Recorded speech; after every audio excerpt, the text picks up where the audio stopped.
Do we condone the widening exploitation of animals? Or do we act to end it? The people here who have masks on are people who either aren't known to the police or whose activities aren't known to the police. Whereas with myself, I've already been to prison twice for Animal Liberation Front activities. Each of us spent a year in prison. And then in the spring of 1976, the Animal Liberation Front was formed, and that rapidly grew to be a much larger organisation, and now has several hundred members. Since 1977, there have been more than 400 animal liberation raids in Britain, and many in the USA, Canada, Holland and France. We'd feel it perfectly okay for someone to have broken into a concentration camp to free people, or to have damaged torture equipment used by the Nazis. And, you know, we see the torture and imprisonment of animals in the same light.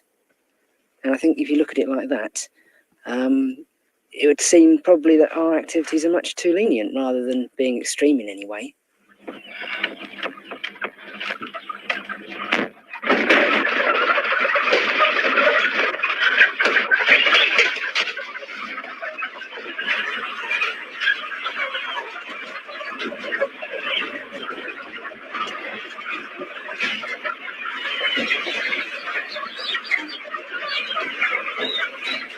This is a news release from the Animal Liberation Front. Earlier this morning, one of our groups was in action in the southwest of England. The target was a factory farm, Sunnyside Poultry Limited. Here, many thousands of chickens are forced to live in very small wire cages. More than 100 birds were rescued. Hey, Earthlings, how are you doing? So I've just written a short piece, very short piece, for a political party in Ireland. So it's about cultural speciesism. So I thought I might share it with you. This is a kind of first draft, if you like. So what do you think of this? So cultural speciesism then. Many writers correctly suggest that speciesism and other forms of oppression, such as racism and sexism, are comparable. However, the deepest understanding of any isms is to regard them as ideologies, as most sociologists do.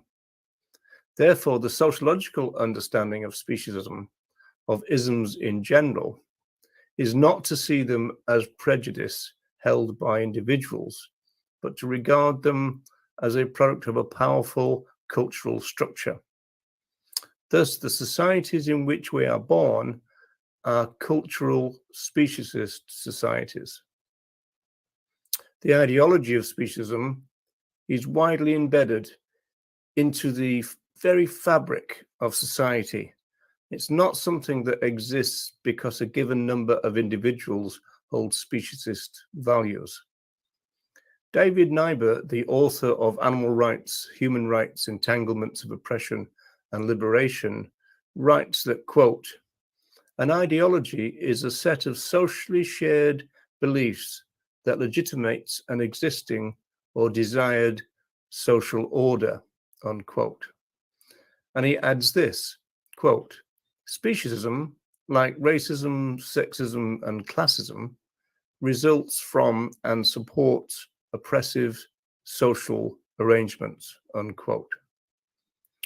We can appreciate how speciesism is culturally embedded by noting that speciesist nations are littered with slaughterhouses, vivisection laboratories, butchers' shops, hunting fields, shops full of leather and woolen garments, cafes, restaurants, shops and markets full of body parts, and tracks upon which other animals are forced to race, etc. So cultural speciesism is something happening everywhere and all the time in speciesist nations. It is not a psychological issue, but a sociological one, because speciesism and speciesist values are institutionalized and transmitted generationally. The ideology of speciesism is, not surprisingly, firmly reflected in law.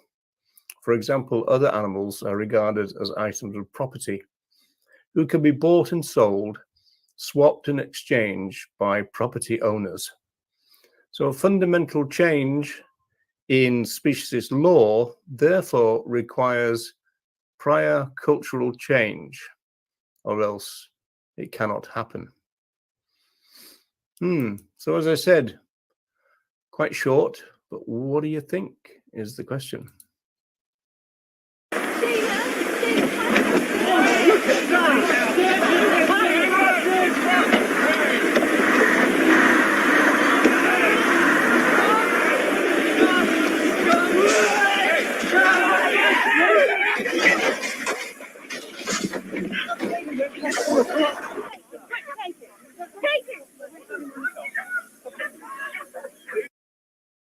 We've both done TV interviews, and they're not easy. You know, the lights. You know, they're used to it, we're not, and this kind of stuff.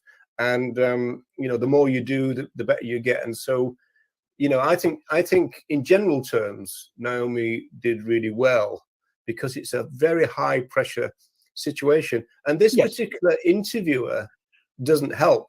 So I'm going to stop this little thing, because she basically asks about 5, if not 6 questions at once, which is like the worst thing you can do to an interviewee. I've been in the same situation myself. You end up only really answering 1 or 2 of the questions, because you kind of, well, you can't remember them all. First of all, you can't remember them all, and secondly, after you've answered 1 or 2 questions, the interviewer then asks another question. That's right. Yeah, so you're not given a chance to answer the other ones. And that's actually a media technique. I mean, people like Piers Morgan would do that. Make several points. If you try to address them before you got to the end of point 1, he'd be in there again. Yeah, and then you have to remember all the ones that he asked in the first place, and then go on and answer the supplementary one that he's asked. So really, it's not a very good way of exploring a subject. You know, the idea is to, you know, let's get to the truth of this. You know, let's get to the actual facts, and let's get to find out what this person has to say about it. And it kind of it doesn't do that. It's more a means of the interviewer putting across their point of view, which they're not supposed to do. And I mean, the interviews are mixed, isn't there? You know, she does make some very good points, and then there's some things that are questionable within it. It's not like kind of one thing or the other, really, is it? No. But going back to our time, it's hard to do a perfect interview as well, isn't it? Kind of very difficult to do a perfect interview. I mean, how many times did you leave the studio thinking, "Oh, I wish I'd said this, and I wish I'd said that"?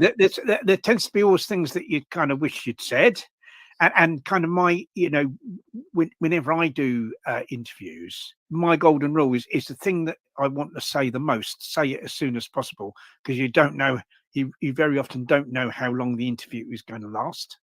So you get that in as quickly as possible, and you kind of say what you want to say rather than what the interviewer's asking you. Anyone doing an interview on the television or the radio, what you got to remember is who you're communicating with is the public, not the interviewer. I mean, half the time the interviewer doesn't expect you to answer, do they? I mean, they don't necessarily expect you to answer. No, and once you start saying something, you're saying it, aren't you? You know, so say what you want to say.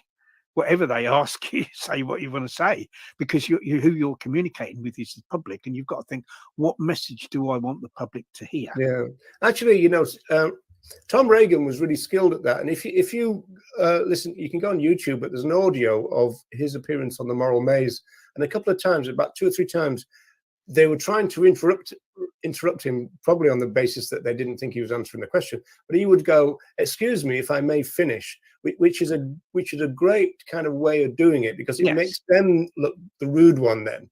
And so you really get kind of good at that in terms of interview technique.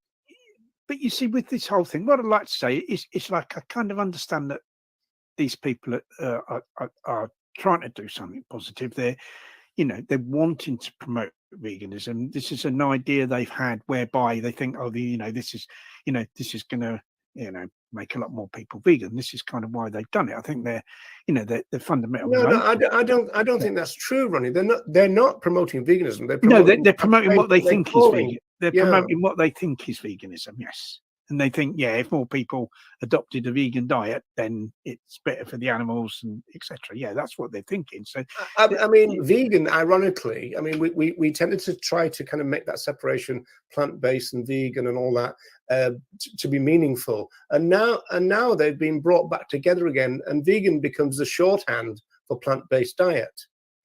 yes, and this is the problem. And I think, you know, going back to what I said previously, I think there's an explanation why, you know, advertisers are all too happy for people to believe that, because it is not a threat to corporate business.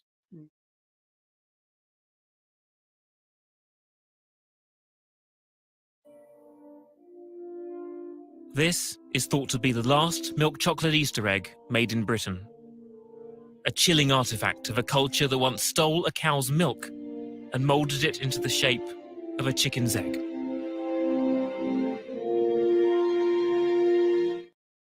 Laboratories and zoos and school science fairs and modern factory farms and all these and more, animals are treated as things as if they had no value in themselves. This treatment must be stopped, not only because it is a good thing for us to be kind to animals, but because we owe it to them.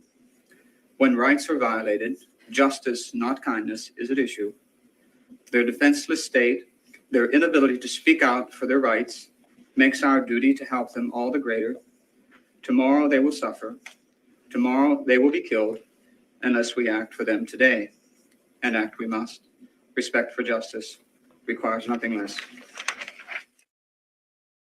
Hey, Earthlings. Welcome to an impromptu video. I've just been down to my local park, and Govinda's have a restaurant there, you know, mobile kind of one. It reminded me that over a decade ago now, when I worked for Vegan Island as a volunteer, some guy came up from London, or came over from London, and with a view to opening a vegan restaurant in Dublin. There wasn't one in those days. We met him in Govinda's, and he was very dismissive. In fact, if you see the food behind me, he called it vegan slop. This video is in praise and celebration of vegan slop. See, he was a bit of a food snob, and he was one of these guys that, you know, he would serve, you know, about 2 or 3 pieces of something on a plate the size of Captain America's shield, you know, and with a bit of drizzle. And I really dislike food snobs myself, and so I didn't really like this guy, particularly when he said, well, look, you know, we'll open this vegan restaurant, but the worst thing to do is put vegan on it, otherwise nobody will come, kind of thing.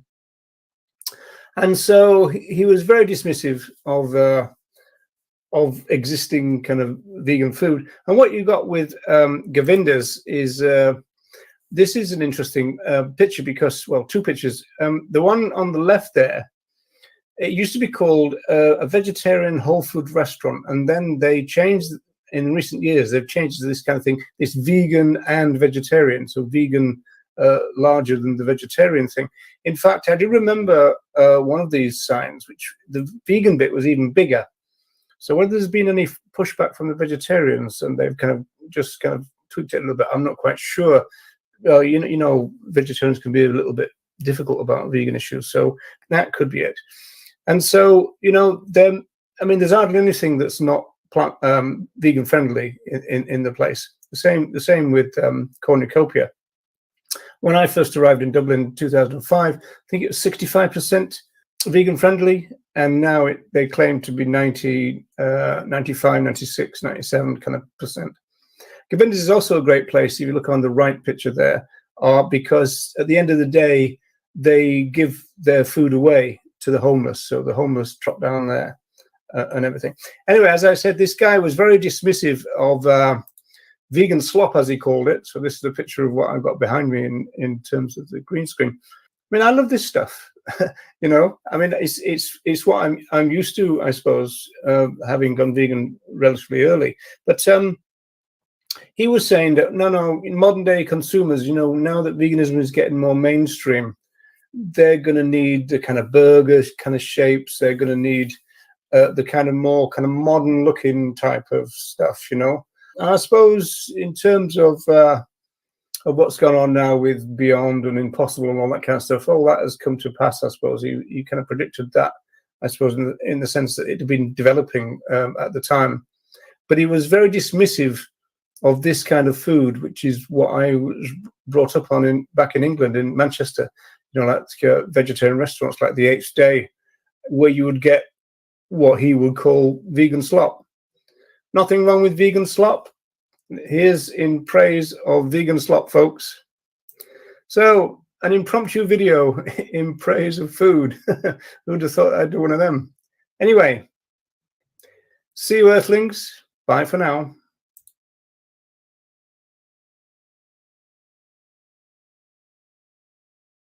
Hey, Earthlings.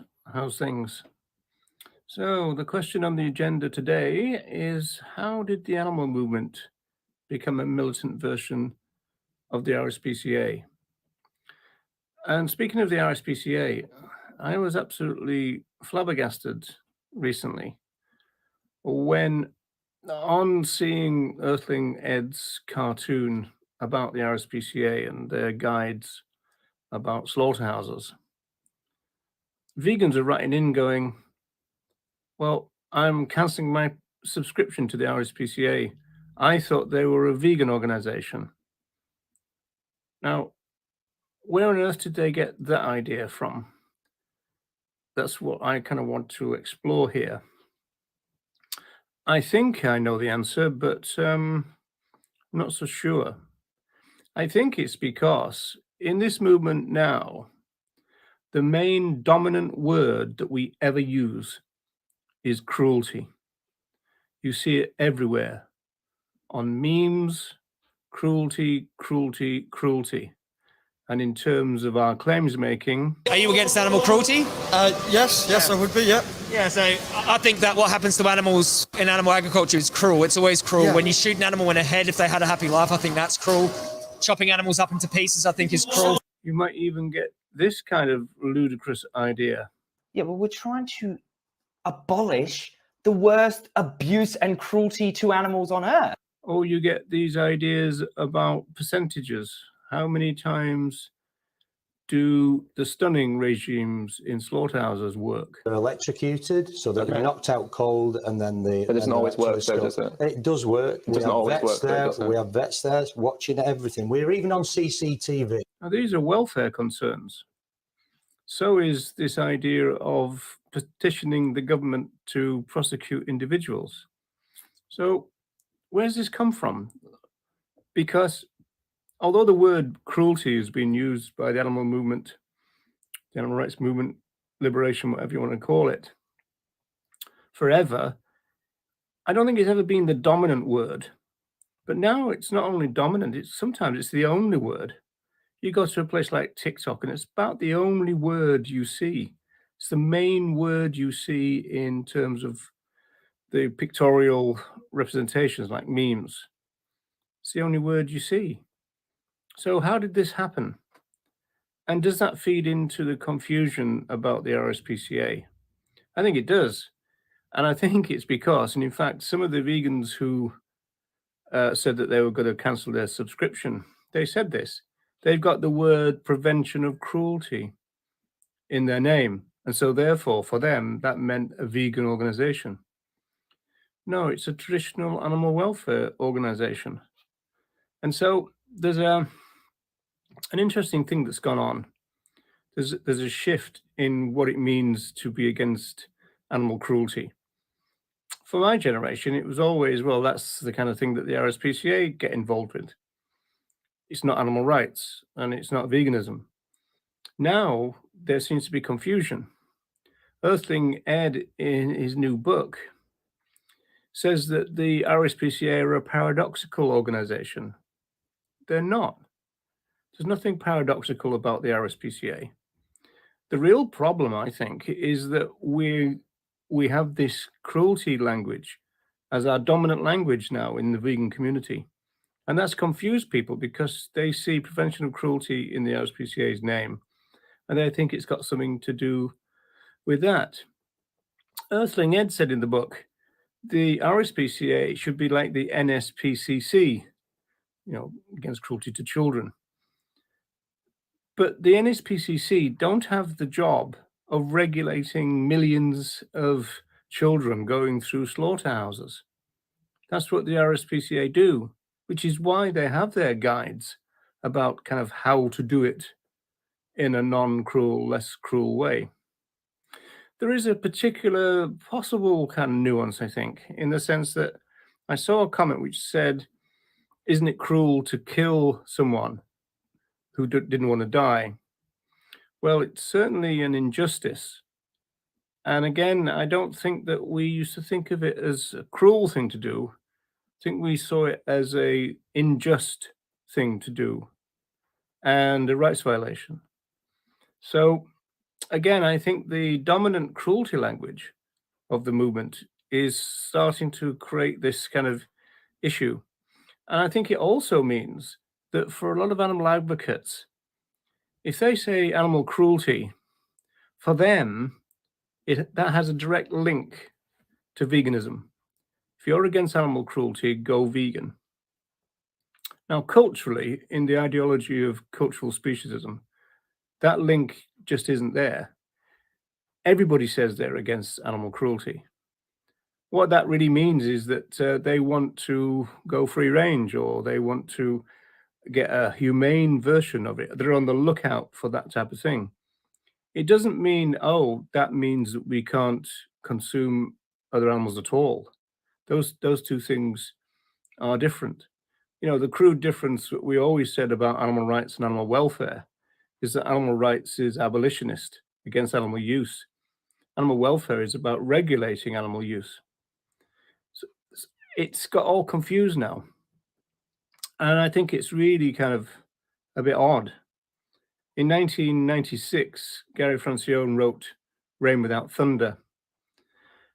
And he was saying, you know, the animal rights movement is not really an animal rights movement, it's an animal welfare movement. I mean, it was so bad for him that he left the movement. He's now runs animal rights, the abolitionist approach, which is, he says, it's a counter movement. It's not part of our movement. And so he's kind of left it on the grounds that, you know, we just are not an animal rights movement. Well, it's got worse. It's really got worse because we're almost like a militant RSPCA now.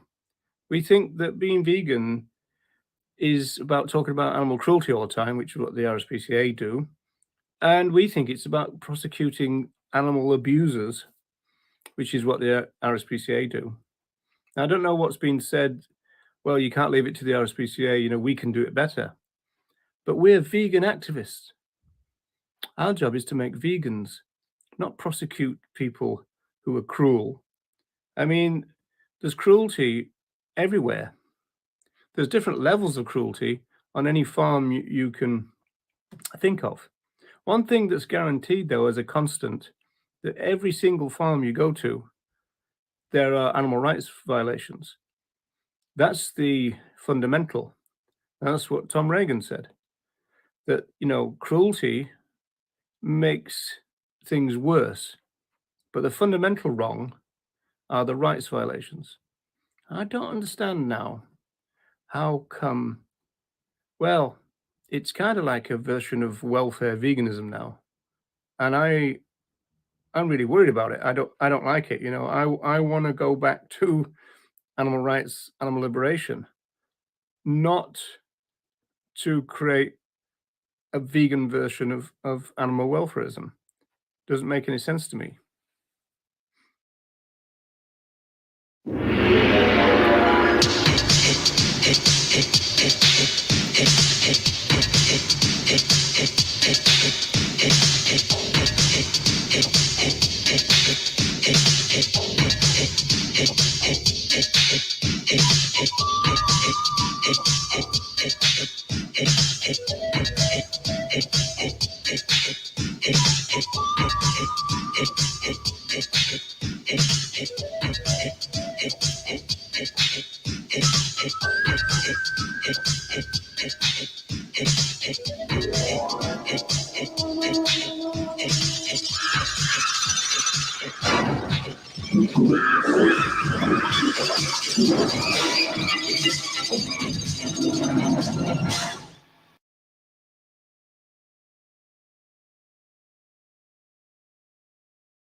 But the general picture now, I'm quite sure, is that the age of predatory man is coming to an end.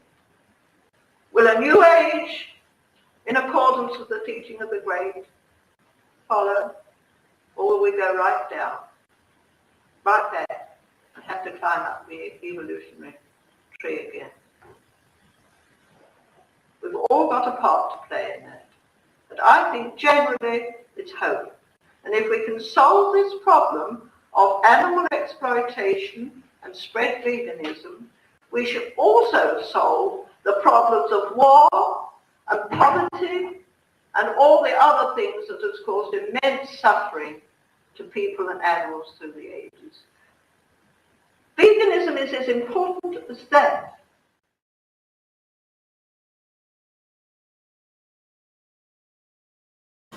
But I think everybody has that capacity to stop and think and say,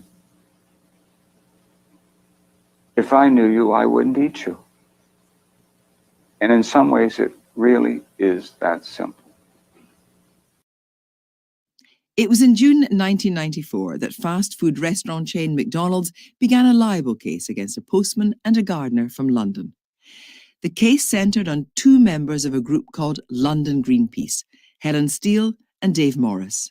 They distributed a few hundred copies of a leaflet that questioned McDonald's claims that their food was nutritious, that they did no harm to the environment, and that they upheld good animal welfare standards. It took 3 years for the case to pass through the courts, making it the longest-running case in English legal history, but it didn't stop there.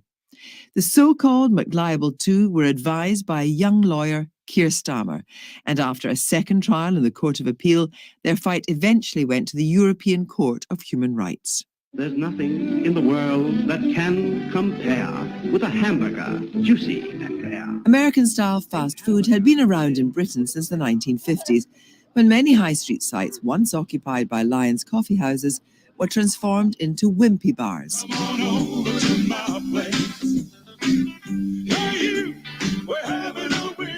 Burgers, fries and milkshakes were the staple offer.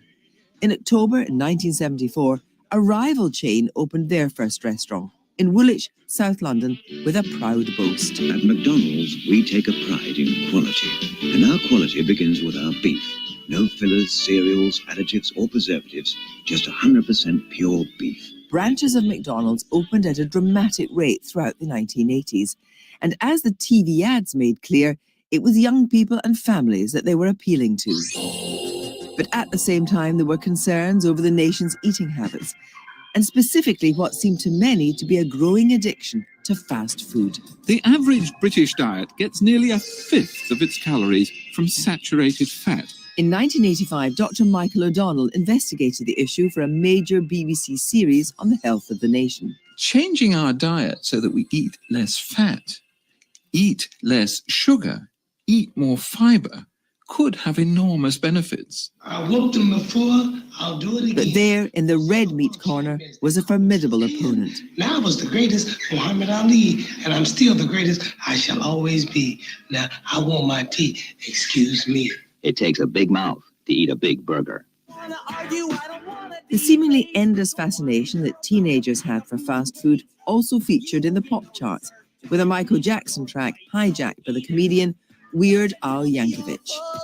Eat it, get yourself an egg and beat it. In 1987, the debate about fast food continued to rage, and the BBC's Robert Kilroy-Silk asked his daytime audience what they thought. Fast food is fun, but it's a revolution which many believe could spell disaster for our bodies, our families, and the way that we live. I don't feed my little boy on beef burgers or fish fingers or any processed food. And you said that it's real food. It's so processed that it isn't, you can't call it real food. Vivian Nichols from Wimpy defended the fast food giants. The average Briton only eats 5 burgers a year. Do you eat it, Vivian? Pretty well every day, yes. What do you eat every day? Well, I have burgers or fish or chicken, or we have a bean burger now, vegetable products. I try probably everything every week. Joining me to recall the events of that time are then junior barrister Timothy Atkinson, one of the lawyers hired to represent McDonald's in court, filmmaker Franny Armstrong, who spent a decade with the making of a fly-in-the-wall documentary about the case, and the McLibel two, Helen Steele and Dave Morris. Dave, first of all, in the late 1980s, you were both members of the environmental group London Greenpeace, completely unrelated to Greenpeace. What were your big concerns then? Our concerns were the whole way that society was being run globally for the benefits of corporations and governments, but was having a major damaging effect on the environment, but also on people's everyday lives. And I was in the group when the anti-McDonald's leaflet, if you like, was written, although I wasn't involved in writing it myself. And really that encapsulated the whole range of views and concerns which the group had. And you were also in that group, Helen? Yeah, no, I thought it was a great group campaigning to improve the world, to, make a more just society and try and make a more sustainable planet. So you were both young. Did you actually have any concerns about libel laws or any illegality or legality of what was happening? Had absolutely no idea whatsoever that a campaigning group such as ours, grassroots group, could be sued for libel. It was a big shock. The leaflet that we were sued over was actually almost out of print at the time we were sued, and there was a shorter version, which was the one that was generally distributed. And it really struck a chord with the public because it covered a range of issues that people could relate to about, healthy diet or low wages or, the environmental impact, animal welfare, all those things. And so when it was handed out, it always got a really great reception. Yeah, when we were sued for libel, we discovered that McDonald's had been threatening libel cases and libel action against dozens of media organisations, campaign groups, even theatre groups. So that strengthened our resolve that we had to fight the case. Otherwise, there would be this kind of a blanket of censorship in which people were frightened to speak out about McDonald's and their practices. Franny Armstrong. So this is a little 3-page fold-over black and white leaflet, What's Wrong with McDonald's. When did you ever see this? Did you ever see this? Were you ever aware of the campaign? Funnily enough, the very first film I made before I made McLibel was just a little video that I made about veganism. And the first time I ever saw the leaflet was when I was going into McDonald's, which obviously I would never do, to buy a burger to use as a prop for a vegan video I was making. And there were protesters standing outside and they handed me one of them. And I was trying to say, no, I'm making a video about veganism. Don't give me that. I'm on your side. So that was my first ever sighting of the leaflet. When I first heard about the trial, I was a drummer in a pop group. And then I just heard about this story of, the postman and the gardener daring to take on McDonald's. And I just thought that is the best story I've ever heard. Plus, it brought together all these issues that I already really cared about. Tim, when were you first contacted by McDonald's? Well, not you personally, because it was Chambers, to act on their behalf. I was first instructed about 3 years after the writ was issued. I was very junior. I'd only been at the bar for about 4 years or so. And it was Richard Rampton, Queen's Counsel, who really took on the main burden of the case. Very hard-working indeed. And we also had the bulk of the investigation and work, of course, was done by the solicitors, because the case went on a very long time. Indeed. McDonald's became part of your life. Exactly. Helen Steele. The previous barrister, Thomas Shields, had applied for our case to be thrown out of court and had said it was all based on press cuttings and that we had no evidence and, this just shouldn't be allowed. And in a complete reversal of normal legal procedure, which is that you get disclosure before you prepare your witness statements, the judge in the case ordered that we had to serve all our witness statements within 3 weeks. And this was a phenomenal task. We had to go to witnesses all around the world, like, in Costa Rica and Brazil, to try and get statements about rainforest destruction. Lots of employees that used to work there, ex-workers and so on, about trade union rights and low pay. And it was a phenomenal job. And we didn't have a legal team. There were just the two of us. And somehow, miraculously, we managed to get, I think it was about 80 witness statements that we served at the end of this 3-week period. At that point, you didn't receive any legal aid. When we got the writ, as it happened, there was a meeting about poll tax defendants the following day in Tottenham. And so we knew there'd be a solicitor there to give legal advice to people. And we spoke to the solicitor afterwards to say, like, can you give us any advice about what we do about a libel writ?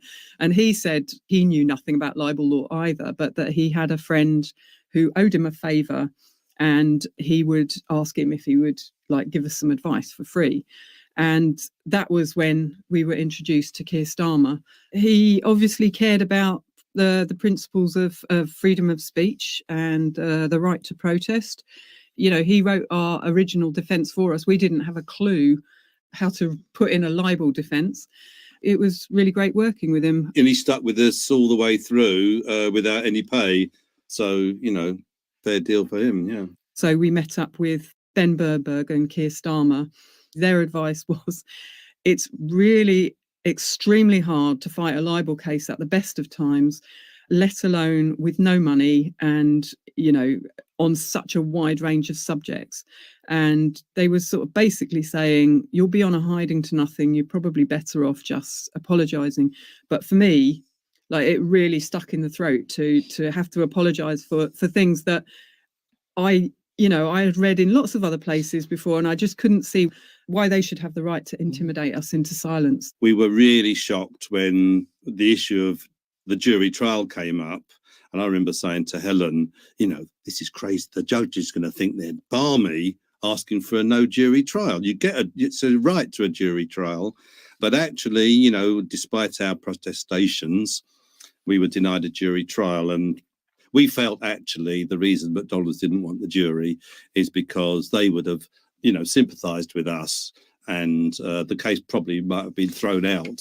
And actually, McDonald's initially forecast the case was going to last 3 weeks. We thought it was going to be several months.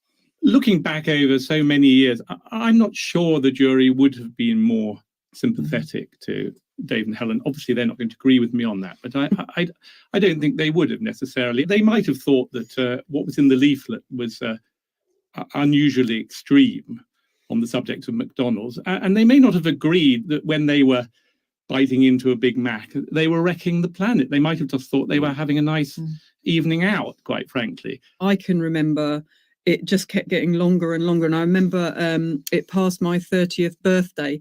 And at the point when it passed my 30th birthday, there was no end in sight. And I was just like, oh my God, I'm trapped in this case forever. I was a single parent bringing up my son on my own, so there was lots of complications around that. I remember actually one day I couldn't get a babysitter for my son, and I had to bring him to court, literally, because I had to appear in court. You can't not turn up. And I remember that this was a bit of a kerfuffle. I mean, Timothy, you might remember. And in the end, the judge's clerk said, oh, he can come with me, I'll look after him. And he took him on a boat ride on the Thames. So that went all right. We should say at this point that we invited McDonald's to take part in this programme, but they declined. We also approached former McDonald's employees, but they also said they did not wish to be involved. Dave Morris and Helen Steele are accused of claiming that McDonald's products caused ill health and destroyed rainforests. The BBC's Joshua Rosenberg reported on the details of the leaflet as revealed in court. The court was told it attacked the fast food firm under headings such as McGreedy, McCancer, McMurder, McDisease, McProfits, McDeadly, McHunger, McWasteful and McGarbage. The two defendants were advised by a young lawyer, Keir Starmer. I immediately saw that McDonald's had a very strong legal team and that it was a complicated case raising all sorts of issues. And as soon as I saw the imbalance, I decided that I would do what I could to help them. Unsolicited support for the McLibel 2 came from a group of early internet activists calling themselves McSpotlight. Among them, Brian Healy. We knew how the internet works, but they had no idea really what we meant when we talked about the internet or digital campaigning or even the World Wide Web, as it was called then. Neither of them had a computer or even an email address in 1995. In the summer of 1995, with the court in recess, Helen Steele and Dave Morris got an invitation out of the blue saying McDonald's wanted to meet for talks. They took the precaution of secretly recording what was said. Why shouldn't we say things in the UK McDonald's told the pair they could criticise the restaurant chain privately, but must cease talking to the media. It's quite serious to say to someone, you can't hand out any leaflets, full stop. Steele and Morris rejected the demands of McDonald's. Facing a return to court, Paul Preston, McDonald's UK president, changed tactics and decided to start talking to the media. First, he addressed criticism of their green policies. We take our environmental responsibility very seriously. We take the goals of reduce, recycle, and reuse and apply them where practical across the entire business. And then their employment practices. Our standards exceed minimum legal requirements. And if those legal requirements need to be adjusted, I want to know about it. Closing speeches have begun in the longest... December the 13th, 1996 was the final day of the trial. Dave Morris and Helen Steele had given all they could. This case has completely dominated our lives, and really we need a good holiday. We feel that the evidence that's come out in the case has vindicated McDonald's critics, but in terms of McDonald's purpose in bringing this case in any event, that was to silence their critics, and that's completely failed. Helen, what do you remember of the first day in court and asking the judge, I think Dave might have asked the judge to explain the court procedures to you? That was actually a pre-trial hearing, the first pre-trial hearing that we had. We'd never, obviously, been to one before, didn't have a clue how it worked, and so we asked the judge to explain, you know, who would speak first, and he basically said to us, if you don't know the procedure, then you should be represented. But there's no legal aid. How can we be represented? Yeah, I mean, we just had to fight our way through it. I mean, you know, it was obviously apparent McDonald's had a big, expensive legal team, and we were reliant on donations from the public. Tim, what do you recall of the atmosphere in court at that time? Well, I don't think there was much trust between the parties. I don't think that when we came in the morning, Richard and I, that Helen and Dave were particularly pleased to see us. There were moments of drama, of course, but there was a lot of grind. Like any case, it was a matter of looking at documents and examining witnesses and so forth. I mean, I think occasionally Helen even, laughed a bit at things that Mr. Rampton said. Franny Armstrong. But the other big difference about this case to others is the media attention, because things that were going on in court, next day would there be headlines or sometimes even, front pages of the newspaper or international news. The longer it went on, the bigger the story got. And, then it started more and more TV and everything all around the world. But you were part of that because there was the McSpotlight website, which was covering that, which was set up by Brian Healy. But you were also feeding them news. If I go back to the beginning, when I tried to make the film, tried to get a commission, no TV company would commission it. So I had no money. And then a family friend gave me £1,000. And then as the trial got bigger and bigger, TV companies, news companies around the world would be contacting Helen and Dave saying, can we film you? And they all wanted the same shot coming in on the tube or going into court. And then they would say, well, no, you can't, but call this person, call Franny. They would call me, and then I would get 50 quid or 200 quid or something for selling my shot of Helen and Dave to, ABC Australia or somewhere. Actually, when it came to the case in court, I mean, did you know how you were going to deal with that? But of course, there were no cameras in court then. Well, the big question for me was, how are we going to put McDonald's side across? Mm-hmm. And obviously we wrote to McDonald's, we wrote to many of their independent witnesses, and we just got a blanket no. But there was all the court transcripts. So we thought, well, what we should do is quote their witnesses verbatim. In other words, do dramatic reconstructions. So we thought, well, we need a drama director. I wrote a list with Ken Loach at the top. I remember the moment actually when I got the yes, because our fax machine started spitting something out, and I was reading this fax upside down as it came out, and I saw it was from Ken Loach's company, and I was reading, and it said, I will be delighted to help you or something. And it was up to then, one of the most thrilling moments of my life. But describe a little more about the media circus outside court every day. Well, I wouldn't say it was every day. This was a long, long trial, but Helen and Dave did very well at creating moments, like the day it became the longest trial, the 100th day, the first anniversary. They were always coming up with something. And then the press would turn up for that. Now, we heard there was a private meeting with McDonald's. Were you surprised that they called for a private meeting? I was quite surprised, yes. Where was that and what happened? So McDonald's contacted us. They flew over two of their board of directors from the USA to meet with us. I believe one of the meetings was above the Wigan Pen pub. And they clearly wanted to end the case, and they offered to fund a charity of our choice if we agreed not to continue handing out leaflets against McDonald's. And they said, it's not a restriction on our freedom of speech because you can still talk to your friends and neighbours about it. And that was why we responded with, OK, well, we'll agree to that if you cease your advertising and only recommend McDonald's to your friends and neighbours. And they declined. So, Tim, were you in the room for that private meeting? I wasn't involved. It became public knowledge that this meeting had happened. And it's plainly sensible in any litigation to try to settle a matter on acceptable terms. Of course, during this time, you had research to do as well. And in the same way that McDonald's flew their experts over to this side of the Atlantic, you had to fly to the other side of the Atlantic. Well, that's right. I mean, for a young man, it was very exciting to be taken over to Chicago, to go to the HQ of McDonald's at that time, which was like a modern university campus, really. It was very nicely designed. We stayed in the McLodge. And you have a McMuffin for breakfast. Well, before breakfast, I remember coming out of I assume you'd call it a McBedroom. And at the very same time, the door opened and a chap with orange red hair and lots of white makeup and red lipstick on, which I wasn't really used to in the morning and was a bit bright for me, came out, and there it was Ronald McDonald.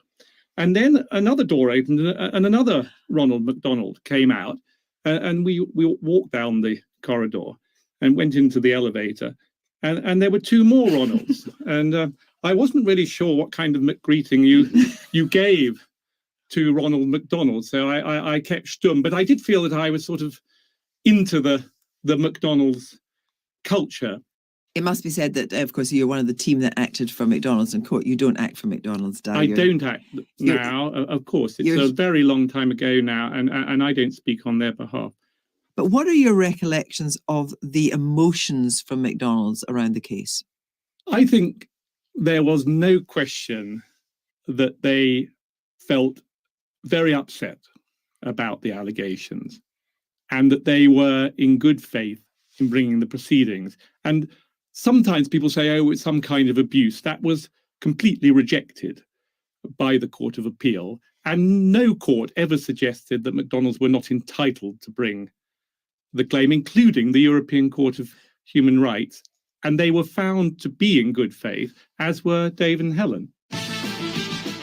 As everyone waited for the verdict of the McLibel trial, it was open season for the satirists. This is a legal question, isn't it? Because the McLibel, I think, are still trying to win their case against McDonald's. It's still going on. Yeah, they suggested there was beef in the burgers. Yeah. The verdict finally came on the 19th of June, 1997. The McDonald's fast food chain has won its libel action against two environmental campaigners after the longest trial in English legal history.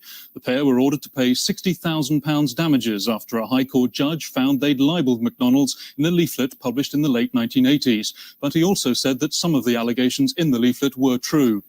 The case was estimated to have cost McDonald's around £10 million. Paul Preston. It's my responsibility to protect our reputation, and that's exactly what we've done. Very serious allegations were made about our company. They were proven to be false. But outside the court, Dave Morris and Helen Steele were greeted as heroes. We're standing for long enough to get a load of photos. Are you prepared to go to jail? We're prepared to do anything it takes to defend the public's right to criticise multinational corporations. They may have lost the case, but in some key aspects, the court ruled in Steele and Morris's favour. Keir Starmer. They had the libel team, the expert team of lawyers working for the last 5 years behind the scenes and in court for them. That's where the victory lies, in the fact that Dave and Helen won almost half of this case with those odds stacked against them. We're not going to pay the damages. McDonald's don't deserve a penny, and in any event, we haven't got any money. The McSpotlight website had also played its part. Brian Healy. It helped galvanise the campaign. Within a very short period of time, we were getting 1 million hits a month. By the end of it, certainly Dave and Helen saw the worth of both the internet and of McSpotlight. But a few days later, Keir Starmer made a disturbing revelation about McDonald's tactics. One striking part of this case has been the extent to which McDonald's had been prepared to infiltrate the group London Greenpeace to find out information. And it's quite clear that McDonald's put spies within the group who were collating all sorts of information. Those people were playing their full part in the group and were doing everything that it's alleged Dave and Helen were doing to promote the leaflet in question, including handing it out and putting it in envelopes. You know, of the 8 rulings, let's just recap on the ones that you did win on, as it were. The judge said, I do find that various of McDonald's advertisements have pretended to show a positive nutritional benefit, which McDonald's foods do not match. And the sting, in a way, is that to the effect that McDonald's exploits children by using them as more susceptible subjects of advertising to pressurize their parents going to McDonald's. The judge found that was justified. And the fact that you talked about unionization before, McDonald's are strongly antipathetic to any idea of unionization, but they don't have a policy of getting rid of pro-union workers, as the leaflet alleges. It does find that McDonald's are culpably responsible for cruel practices in the rearing and slaughter of some animals which are used to produce their foods. But where it found against you, it has not been proved that a diet high in fat and animal products and low in fibre leads to the very real risk of cancer of the breast or cancer of the bowel. Nor is it justified in the leaflet's message of very real risk of heart disease simply from eating at McDonald's more than just occasionally. I mean, it was a very mixed result. Helen, what did you make of it?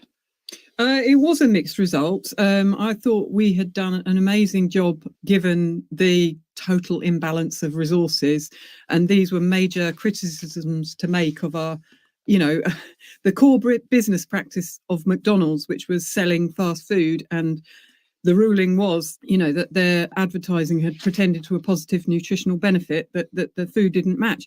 And actually, when we went on to the appeal court overturned the ruling, and it did say that if you eat enough of McDonald's food, your diet might become high in fat and so on, with the very real risk of heart disease. So that was actually overturned later at the appeal. Yeah, and the question of the rainforest, actually, the judge said the expansion of beef cattle production has led to destruction of the rainforest, but there was no evidence that McDonald's had taken any active part.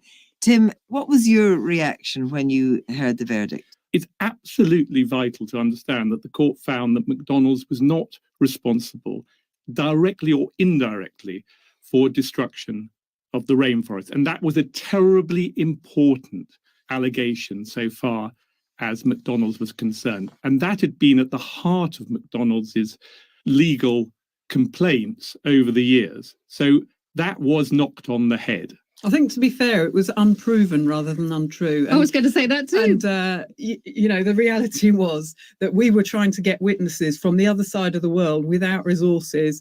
It was a phenomenally difficult job. What the court was asking us to do was to prove that a particular square of rainforest that had been knocked down to produce McDonald's burgers. And the world doesn't work like that. You can't track back that precisely. When it came to the outside of the court on that day, Franny, you were filming. What was the atmosphere like? Well, I think it was my favourite day of the long McLibel years was the verdict, because I was in the courtroom as the verdict was announced. And as soon as I heard it, I ran outside with a mobile phone. I believe I'd only had a mobile phone about a week at that point. It'd be a big brick. It was a big brick, yeah. And I phoned the Mc Spotlight guys, I think it was Brian, and I told them the verdict in summary, and they quickly put it up on the website. And that was how the news hit the world. There was no rolling BBC News at this point. So it was just absolutely thrilling. And it felt like it was a major media moment for me. Were you surprised at just how many crowds were outside? Well, I mean, even the media recognised this was the biggest corporate PR disaster in history, and the public seemed to, respond not just about the details of the verdict, but the very fact that this whole case had happened at all, when there should really be public debate about all of these issues, unthreatened by censorship or libel actions. I was really relieved the case was over, and I was gobsmacked when I walked out and there was a huge crowd outside cheering. It was very uplifting. And then we went round to a press conference just around the corner that I think was slightly counterproductive because there were so many people cheering that I think the media couldn't use most of the footage. What was your reaction, Tim, about Dave and Helen not giving up and submitting an appeal? My own personal reaction, I wasn't surprised because they were people who were not prepared to back down. And it also meant that you were going to have to face some very long days and long nights when you thought it was all over. Correct. Exactly. And Helen, your reaction to aspects of the appeal went in your favour and costs were reduced to 40,000. I mean, 60,000 to 40,000. Did that make a big deal of difference to you? No, I mean, both when the damages award was made and even when it was reduced on appeal, we were outraged that we were being expected to pay McDonald's when actually here had been these really damning rulings against them. And where were the sanctions against McDonald's? Now, we heard the shocking story there from Keir Starmer that there had been infiltrators, McDonald's infiltrators. But Helen, what was your reaction when he exposed those? Well, what we actually found out through the trial was that McDonald's had sent 2 sets of private investigators to infiltrate London Greenpeace. At least 7 private investigators came along to the meetings of the group over a period spanning nearly 2 years. They also broke into the offices of London Greenpeace and stole letters that had been sent to the group. It was really quite shocking. And as I say, we found that out during the course of the trial. They gave evidence in the court case. But there weren't only McDonald's infiltrators, were there? No, as well as the McDonald's infiltrators, my former partner at the time I got the writ was an undercover policeman. Obviously, I didn't know that until many years later. He was working or he was volunteering at London Greenpeace?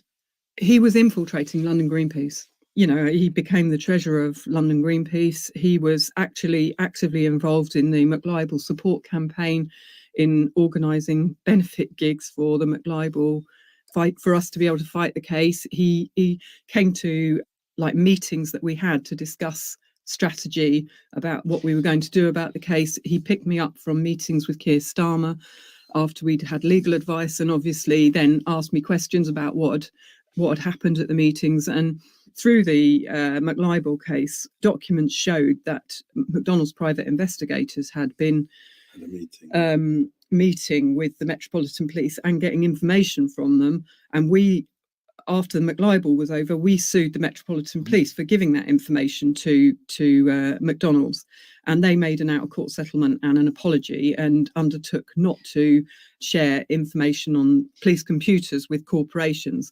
But they didn't admit or tell us anything about the fact that they'd had 2 undercover policemen in London Greenpeace, one of whom had been my partner. So let's be clear here. Your partner had infiltrated from the Met into London Greenpeace and had begun a relationship with you. Yes. When did you actually find out that he was an undercover officer?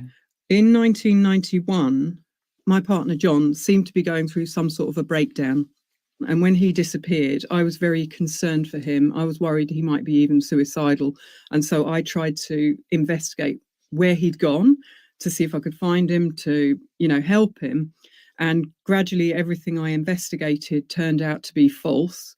And in fact, one day when I was coming home from court, I think it was in late 1994, on the way home from court, I used to pass the Registry of Births, Deaths and Marriages. And I went in there really on instinct and looked through the death records. And what I discovered was that my former partner had been using the identity of a child who died when he was 8 years old. What's your reaction, Tim, to the fact that the McDonald's infiltrators were in the group and so were the 2 Metropolitan Police infiltrators, and that the McDonald's infiltrators were actually talking to the Met? Well, Kirsty, I didn't know about it. As Helen said, that came out quite a lot later, after the end of the case. Only a couple of days ago, for the first time, I was reading an article in The Guardian that featured Helen talking about this matter. And a couple of things leapt out at me. The first was the suggestion that one of the police infiltrators had written the leaflet. And I found that astonishing. The second thing was her very upsetting story about the deception by the undercover police officer. And of course, I have huge sympathy for Helen over that. In the autumn of 2004, Dave Morris and Helen Steele headed to Strasbourg for a hearing at the European Court of Human Rights. Joining them was their lawyer, Keir Starmer. It's extremely important that it's gone all the way to the European Court of Human Rights, and it'll be one of the most important decisions that court makes. It'll be a landmark for them and for me. So? Oh, no, don't ask me. Microphones captured their reactions on day one and their first encounter with the British government lawyers. The government referred to that protection of freedom of speech should require that campaigners should put the balance in their leaflet and put the response of McDonald's, for example. Well, there's no requirement on McDonald's to put the balance in their adverts and say, well, actually, our food isn't healthy. They knew that the decision would have serious repercussions for the future of libel cases in the UK. If the European Court finds that Dave and Helen's trial was unfair, the government can't ignore that judgment. It's got to do something about it. And it must therefore think about changing the law itself. On the morning of the 15th of February 2005, Steele and Morris, accompanied by filmmaker Franny Armstrong, waited by their computer for the result to come. It's here. Okay, Yeah. good. Da-da-da. It'll take half an hour to download. It will. European Court of Human Rights has today notified in writing a judgment in the case of Steele and Morris versus the United Kingdom. The court held unanimously that there had been a violation of Article 6, Right to a Fair Hearing of the European Convention on Human Rights, and that there had been a violation of Article 10, Freedom of Expression of the Convention. There should be much easier access to legal aid for people involved in libel actions. That's the implication of a landmark ruling by the European Court of Human Rights. The judges ruled today on the case of David Morris and Helen Steele, the so-called McLibel 2, who'd lost a high-profile libel battle with McDonald's.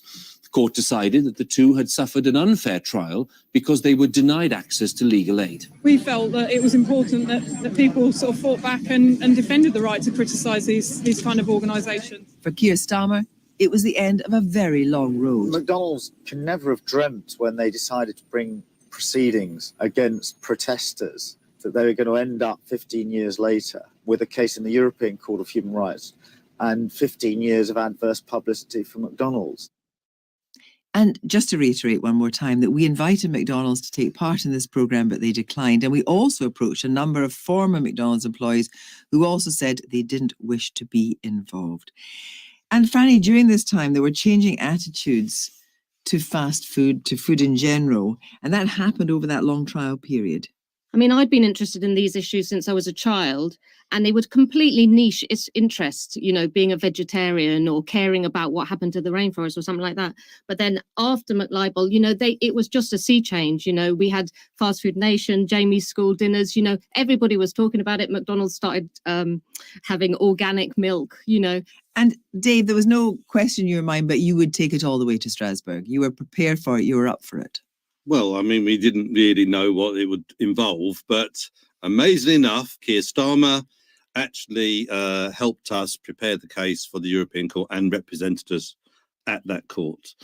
How did you feel when you received the verdict from the European Court? When it actually came through, it was very exciting. Really, really, really pleased that, you know, we had taken the case to Europe in part because we wanted to prevent other multinational corporations from silencing their critics by, you know, forcing a change in the law. Tim, what were the implications of the EHCR ruling? They revolved around the fact that legal aid had not been available to David and Helen. That meant that they were judged not to have had a fair trial because of the nature, the scale, the complexity of the trial. And also it was determined that the burden upon them had been such as, without legal aid to help them, infringe their rights to freedom of expression. Franny Armstrong. But I think the key point is there have been no more cases. Pre-McLibel, McDonald's were sending legal letters out to, as we said earlier, more than 50 organisations who were criticising them. Post-McLibel, they haven't sued anybody. That's the big change. Yes, and we don't know anybody, any campaigning groups that have been successfully sued for libel and gone to trial like we did since then. Well, McDonald's, when they went into it, they wanted two specific things. One, they wanted damages. And two, they wanted injunction to stop Helen and Dave discussing these issues. And look what happened. They didn't get their damages. And there was an absolute explosion. Well, that's not correct. I mean, we're still 25 years later, still talking about it. Well, it's not the correct. Entire world changed. I mean, they may not have received them, but they were awarded substantial damages, McDonald's. And Franny, you'd been filming them in Strasbourg. You'd already made a film, which, you couldn't get a broadcaster for. But then after the ruling in Strasbourg, it all changed. What happened? Well, then the BBC found their courage after Helen and Dave had won at Europe and decided to put my re-edited film, because I re-edited it to put the European verdict in. And then they put it on first BBC 4, and then they got such a fantastic amount of viewer response that they then put it onto BBC 2, got an international distributor. It was in the cinemas, America, Australia, here, went on TV, I think, in 20 countries. The BFI said put it in their series, 10 documentaries which changed the world. And I think about 25 million people watched it. But I want to ask both of you, it was a huge part of your lives. What impact did it have on your life, Helen? It had a huge and exhausting impact at the time, but I'm actually, one of the things that I noticed was actually in the aftermath of the trial, I think there was a groundswell of, public opinion that actually we do need to change society. And you did see a decrease in the number of people going to McDonald's. And I think, what that showed to me was McDonald's are spending $2 billion every year at that point in time on advertising to encourage people to eat their food all the time. What we saw with the trial was reporting in the mass media of criticisms of McDonald's, of alternatives. And when people could see that there were alternatives, actually, then they started to reject the kind of propaganda of corporations like McDonald's. Would you do it all over again? I wouldn't want to, but I would do. Would you do it all over again, Dave? Don't see why not. Well, that's good. Helen Steele, Dave Morris, Timothy Atkinson and Franny Armstrong, thank you all very much indeed. It's been a very enjoyable morning. I think it's been quite surreal, but it's been good. When we get into the teenage market, we're back into categories now. This is Animals and You. It's kind of like a poppy kind of magazine. It's aimed at teenage girls or young women. And they're really into the categories game. Most of it is about pets. Most of it is about the other animals that are categorized as pets. Free living beings get a mention too. And actually, farmed animals do get a mention, but only as food. So what you would get, say, there's a Christmas edition, and the question there is, what should we have for Christmas lunch? And the answer is, well, we'll have the traditional turkey and all the trimmings. So the image there that you get is of the child and the pet enjoying the unnamed farm animal. Now, again, playing with the categories that we've come to understand.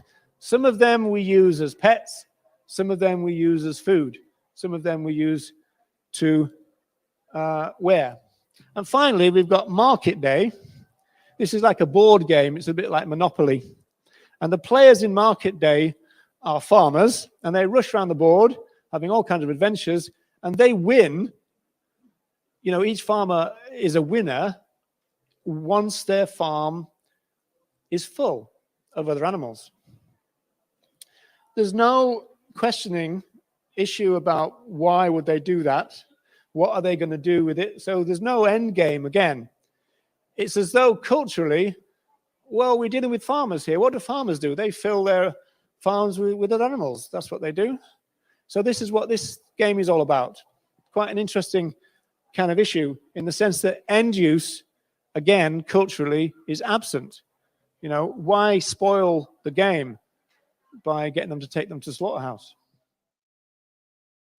So, hi. So if you're watching this, it means that you're a participant of VegFest UK's Summerfest 2020. So welcome along indeed. My name is Dr. Roger Yates from the Vegan Information Project. So I have with me two remarkable vegans, Harold Brown and Declan Bowens. Harold runs an organization called FarmKind, and you can find that on farmkind.org on the net. And essentially, we're talking about transitioning farmers from animal-based farming to plant-based farming. Declan runs a group called Vigo, which stands for Vegan Education on the Go, and you can find that on veganstreetactivist.org on the net. He also, with his partner, runs the Back into Daylight Vegan Animal Sanctuary. I always think Back into Daylight is a great name for an animal sanctuary. So as I said then, both Harold and Declan are remarkable vegans in the sense that they were both born into the animal farming community. Harold in the United States and Declan in Ireland. So now Harold tends to say that veganism is a moral and ethical way of being in the world, and Declan is always keen to encourage people to go vegan when he does his street work every week in Dublin. So thanks a lot, guys, for coming and for giving your time to this.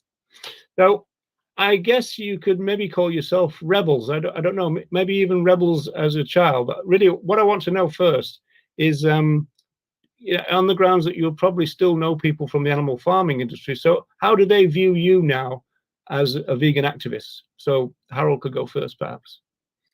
The ones in this area, I live in New York now. I grew up in Michigan, but the ones in this area are pretty tolerant of me. They know who I am, where I come from. And we sometimes have some very interesting conversations because I think deep down their conscience is always biting them. So we talk once in a while. Back in Michigan, those people, mainly because geography, I don't see or talk to them. And of course, they don't reach out to me either. So, So with you, Declan, I think it's a similar story, isn't it? That you don't have a lot of contact, but just still with a couple of people. Is that right? Yes, right. I don't have much contact with any of the farmers really, but I'm surrounded by two big dairy farms. Each of them have about 300 cows on their farms. So, but when I was younger, though, I used to paddle with a couple of farmers. Like we used to play football and stuff together.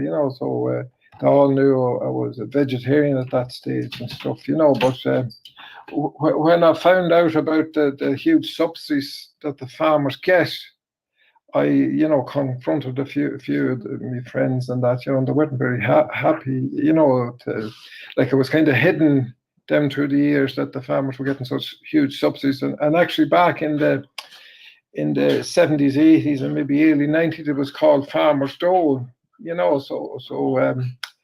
and then they changed it to subsidy to make it look better for the farmers, which is a very strange thing to do, like, taking them off the road and putting them on this subsidy. Like, I think, like, that's a huge problem and a huge thing we need to get across to people to see the subsidies to get. Roger, when on the street with me, sometimes that's some farmers, they say 75% of their income is subsidies. I know there's nothing wrong with that if they're growing crops and stuff, but to giving it to farmers for killing animals and that is I think is ridiculous. When you only when you put so much money and materials into meat and that, and then you get very little back. Whereas with the crops, the money you put in, you get thousands of times more food back. The conversion ratio. There is like a stigma to the Farmer's Dole, as you said. It was known in Ireland. Is that what your organisation does, Harold? Does it kind of help people switch their subsidies? Is that part of what you do? Well, in the United States, subsidies are primarily invested in crops, not animals. So the USDA gives out huge subsidies for corn, soybeans, wheat, cotton is another big one, and rice. Those are the big five. But corn and soy are the two biggest ones. But we're not talking about corn and soy for human consumption. These are row crops. These are feed crops. So that's where most of the money goes. And we actually have I point people that want to learn more about this, at least here in the United States, to an organization. Their website is ewg.org. It's called Environmental Working Group.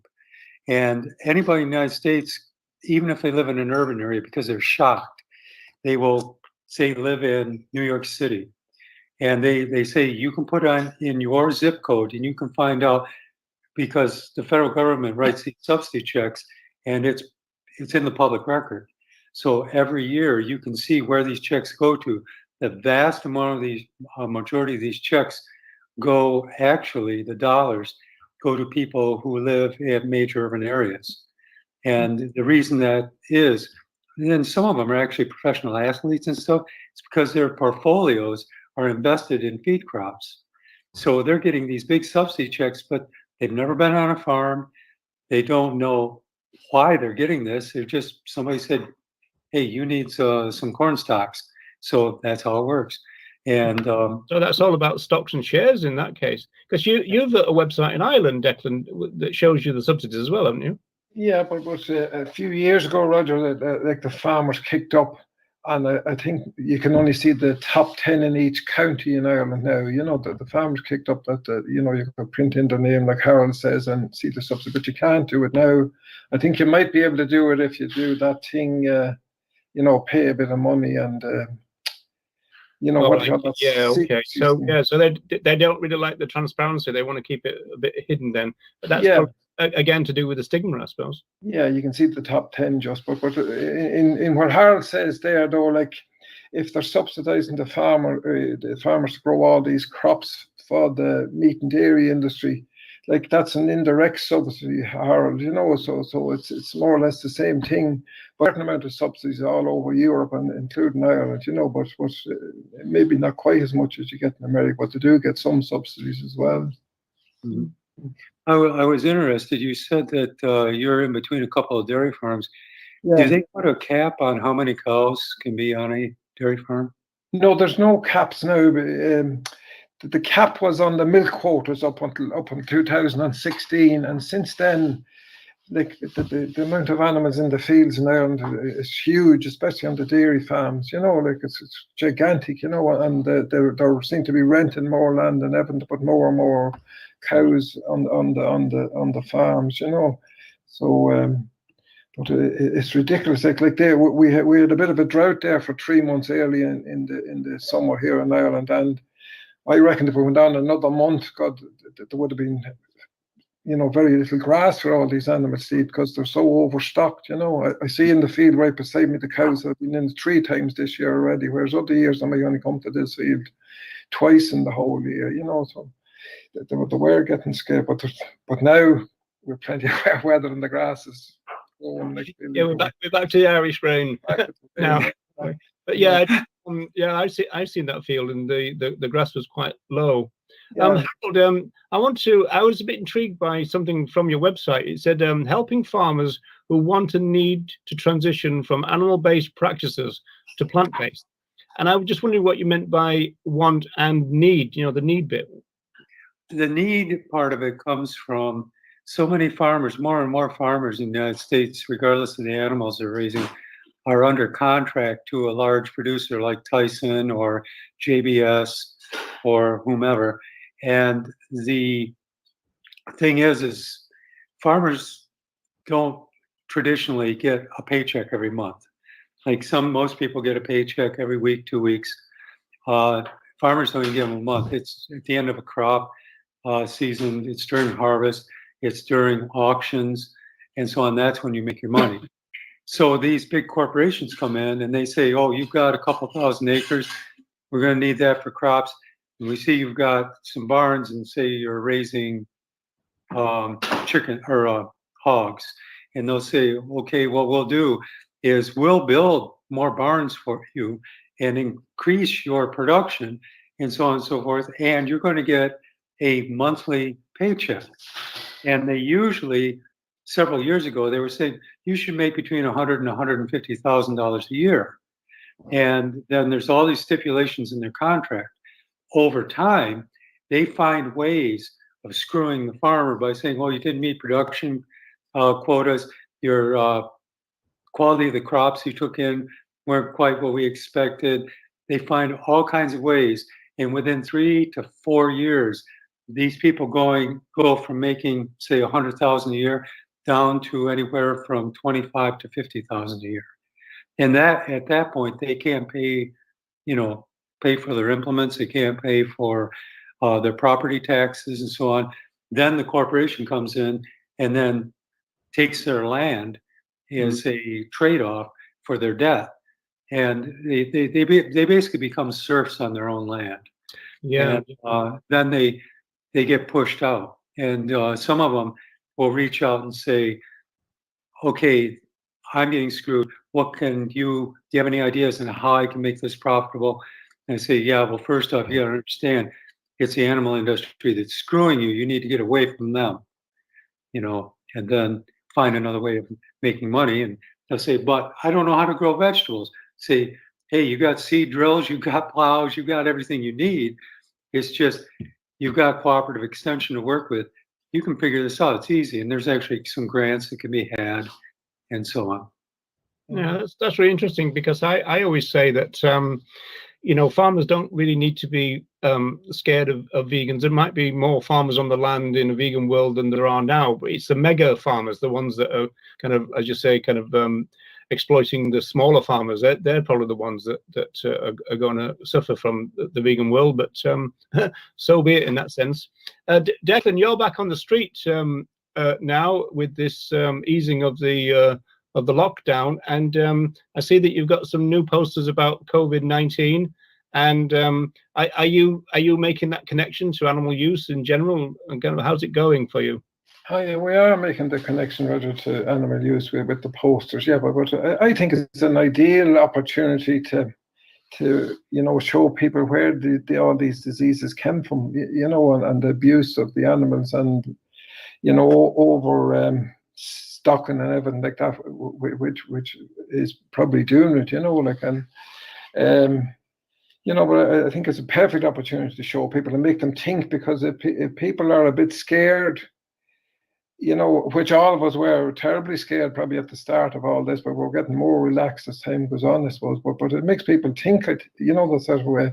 And like even during the COVID in Ireland, like all the meat factory workers were getting COVID, and then they kept the factories going. Whereas if that happened in an ordinary factory, the factory would have been closed down, or a big office, the offices would have been closed down. Where these poor workers had to keep going, and they were in very close proximity, in the job that they do. Well, on the grounds that we're speaking to a couple of experts here. I've wondered why was it that the slaughterhouses and the meat plants were almost like epicenters of this virus? Is that because it's not that the virus is in the other animals who arrive, but it might be on them, and it could come from the farms into the so-called processing plants? To begin with, meatpacking plants are put out in the middle of nowhere in poor communities, and most of the people who work there are people of color. And the surprising thing I learned recently is that they found that more and more poor people from Africa are taking jobs in meatpacking. Mm-hmm. And but of course, traditionally, a lot of our workers come from Mexico, Central and South America, and they get paid, substandard wages by and large. They're not allowed to collectively bargain, and the thing is because of the living conditions they're in, the spread of COVID has been pretty bad. A good analogy would be the Native American population here in the United States. Per capita, they have had the highest infection and death rate from COVID of any group in the United States. So when you don't have access to clean water, access to health care, and so on, like many of these workers, and in meatpacking, especially in the processing end of it, these people are working shoulder to shoulder, and they're trying to find a way to ameliorate that, but to keep the line speeds going, they can't help but keep people working shoulder to shoulder. So the transmission rates are pretty high. Yeah, and I suppose that they're probably put up in a kind of hostile situation. The same with you, Declan, that the local slaughterhouse to you, it's almost like exclusively Brazilian workers, wasn't it? Oh, mostly it was Brazilian, Roger, working in that one, yeah. And but there was a thing there about a fortnight ago. There was a meeting with the farming organisations and the workers in the slaughterhouses, you know, because of the COVID, and the workers were saying that 60% of the workers in slaughterhouses are immigrants, and you know, foreign nationals, and the farmers were trying to say it was only 20%. But you know, the workers were saying like that all the stats are out there, and they got the stats together to show. You know, I'd say it's even more. I'd say it's 80 or 90% of the workers are immigrants in the slaughterhouses. You know. Or you know why they do that? They do the same thing here in the United States. It's because it's food. And Roger probably has a much better handle on this. But the sociology of food and how it ties into culture, it's like here in America, food has to be, you know, mom, apple pie, and the American flag. So if people think your food is being produced primarily by people of color, people that are, you know, illegal immigrants and stuff, people are on temporary visas, that's a problem for some Americans. And that may be the You same. can even be racist about your food. Yeah. It's a job that, you know, Irish people wouldn't do, or you know, ordinary Americans wouldn't do. So that's why to get them in to do it. You know, it was the same in Ireland here 10 years ago in a big boom we had. That was, you know, an awful amount of immigrants from South America and all European countries, and when there was plenty of work, and the authorities turned a blind eye to all these people from other countries being here, you know. So when the recession came, but the police started stopping all the cars on the road, like none of them had insurance and stuff, so they told them they'd have to go when there was no work for them, you know. But they tolerate the slaughterhouse workers because they're doing a job, you know, the kind of way. So yeah, when I was in Wales, I knew that the slaughterhouses, they had a big turnover of staff, and so that's probably why they go more and more kind of marginal, to get more and more people who really can't kind of refuse and quit in that sense. So we're coming to the end of our time, folks, and it's absolutely brilliant to have a couple of experts to kind of enlighten us on, you know, the ins and outs of what goes on, you know, in animal agriculture and agriculture in general, subsidies, etc.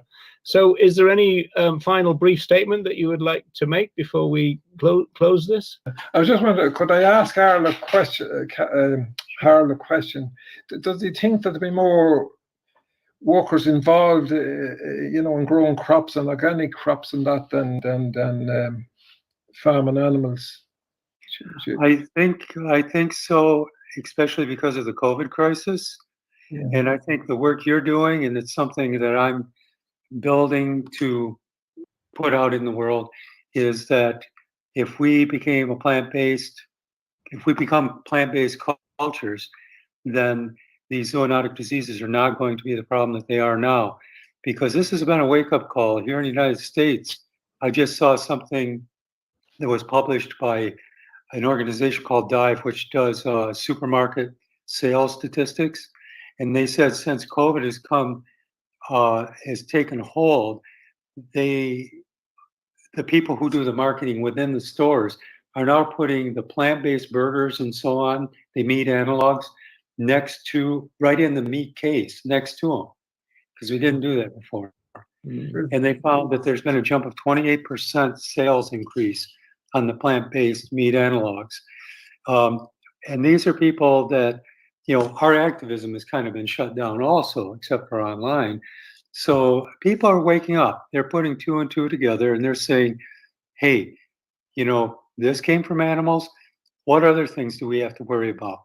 You know, and I think the time is right that we can make a change.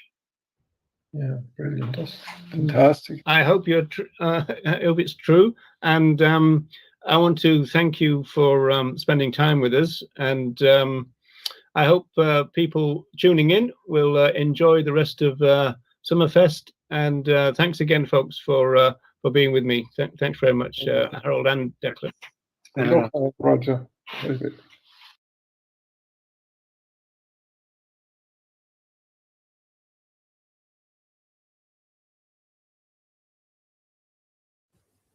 animal rights advocates often encounter the charge that there are more important things that we should be thinking about. All these human problems in terms of the violations of human rights in totalitarian regimes, for example, or the children dying of AIDS in Africa, and so on. And there are two things that I think when I hear this. One is almost always when people raise this objection, they're not doing anything to address the human problems.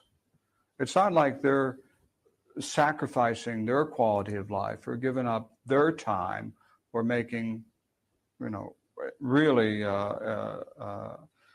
deep donations to those who are trying to help the children or trying to help the victims of totalitarian regimes. These people are out golfing on or yachting or playing soccer or something. They're not doing anything to improve the lot of the human beings that they mention. So there's a certain hypocrisy that I find quite commonly in those who raise this objection. But the second thing is that it's not an either or proposition. It's not like you say, well, either I'll do something for the children who are victims of AIDS in Africa, or I'll do something to help animals, or either I'll do something to help the victims of totalitarian regimes, or I'll do something. You can do both. You can stop wearing the skin and the feathers and the flesh of animals. You can stop buying cosmetics that have been tested on animals. You can stop eating their dead, rotting flesh, and also work for the victims of AIDS and children in Africa and the victims of totalitarian regimes. It's not an either-or proposition. This is a war. It is a war against life.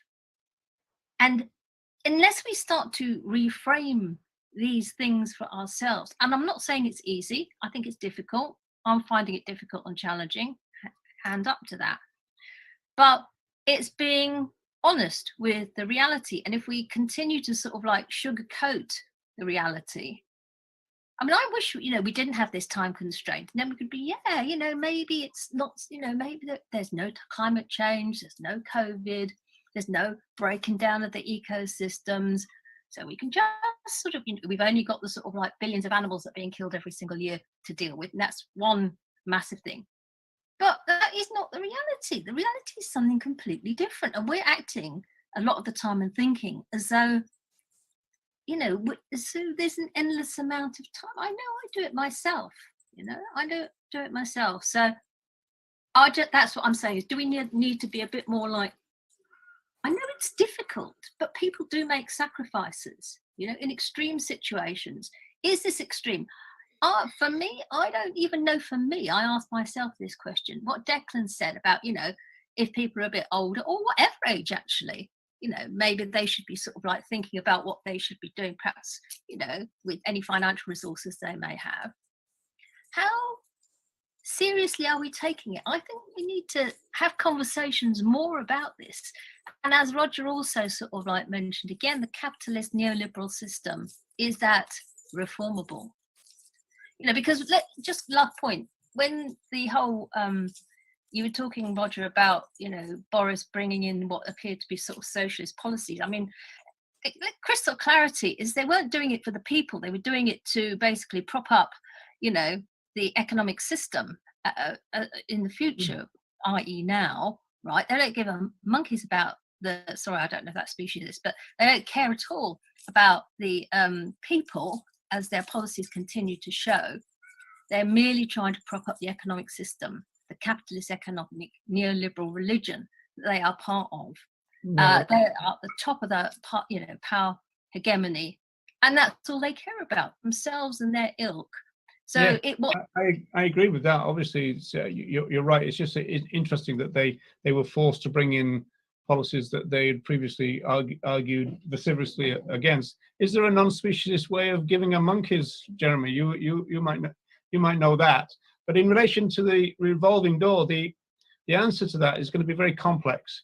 And we probably all know people who were campaigners and now not, for a whole variety of reasons. But it is a movement issue. And in relation to finances, I would say rather than a handful of activists selling their houses and that kind of stuff, we need to sort out the funding structure of the entire movement. The entire movement has got an incredibly kind of skew-if way of funding itself, and so we've got some power structures now. We've got a bunch of very rich corporations in the movement, and we now seem to have a bunch of very rich entrepreneurs in the movement. Now, the fact that they're holding the majority of the funds of the movement is, it seems to me, a major problem in terms of what Declan would want to do, what Jake would want to do, what Ronnie Lee would want to do, which is all grassroots focused. And the grassroots, as usual, are always starving and scraping around, to keep their vehicles on the road, to pay the tax and everything. Whereas other people seem to be swimming in Barbados every now and again. But you've also got a lot of money tied up in these massive corporations. It's not a structure that is sustainable. And it's certainly not a revolutionary structure to do that. I mean, that's a capitalist structure in itself. Yeah. That you kind of get all these power centers, and you've got a power elite within the movement. Well, the first thing we would do if we're really serious about revolution is revolutionize our movement and get rid of all that and get the money out there on the streets and into the pressure campaigns wherever it's needed. But it's not needed in people's bank accounts.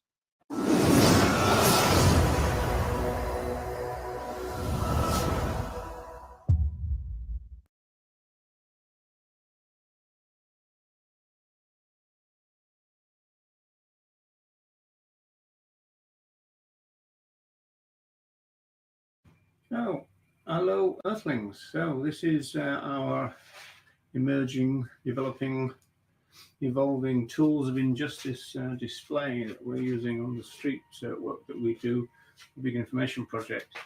So we've got the stock prod, which is the electric prod, which is used for forcing other animals into slaughterhouses, etc.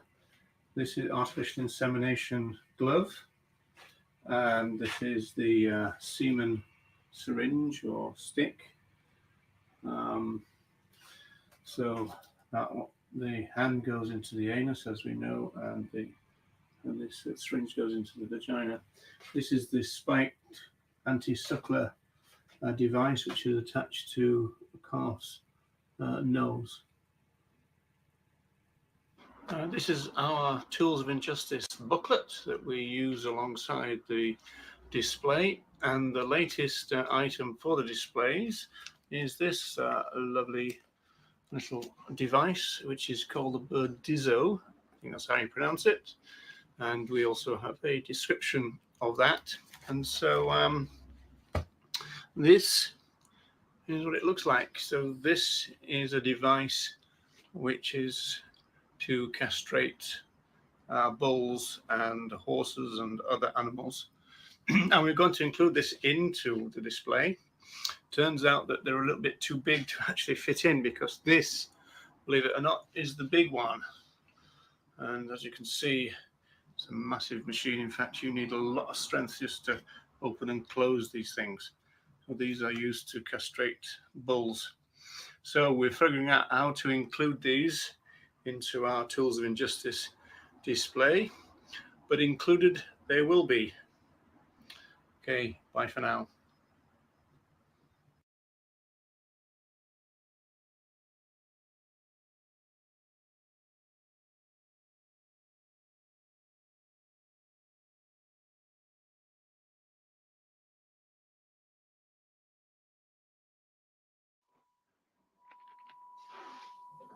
Sensing that the end for fur farming in Britain was near, Michael Cobbledick bought another farm in Denmark, where he breeds 45,000 mink a year.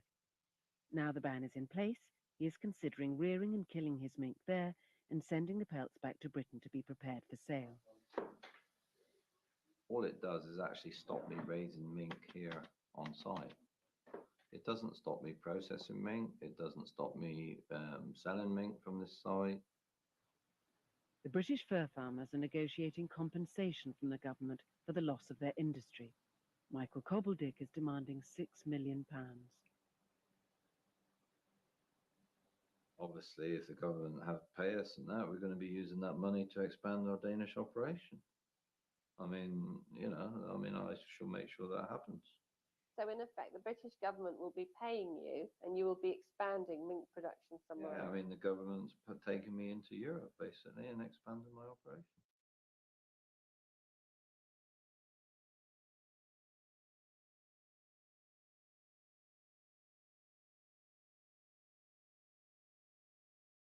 I'm going to perform it for you in English so you can hear what it's about. And then, no applause at the end of the English, I'm going to plough right through and do the exact same words in Welsh. Now I thought to myself, learning Welsh, easy! And do you know what? It's a little bit difficult. It's a little bit difficult, so, I do want to. And it's my last time too, so I want, I'm not that demanding, but I do demand this. If I get through, I want you to. So it's about me being a lad learning how to ride a bike, and it's called Stabilizers Taken, and it goes like this. Boys love bikes.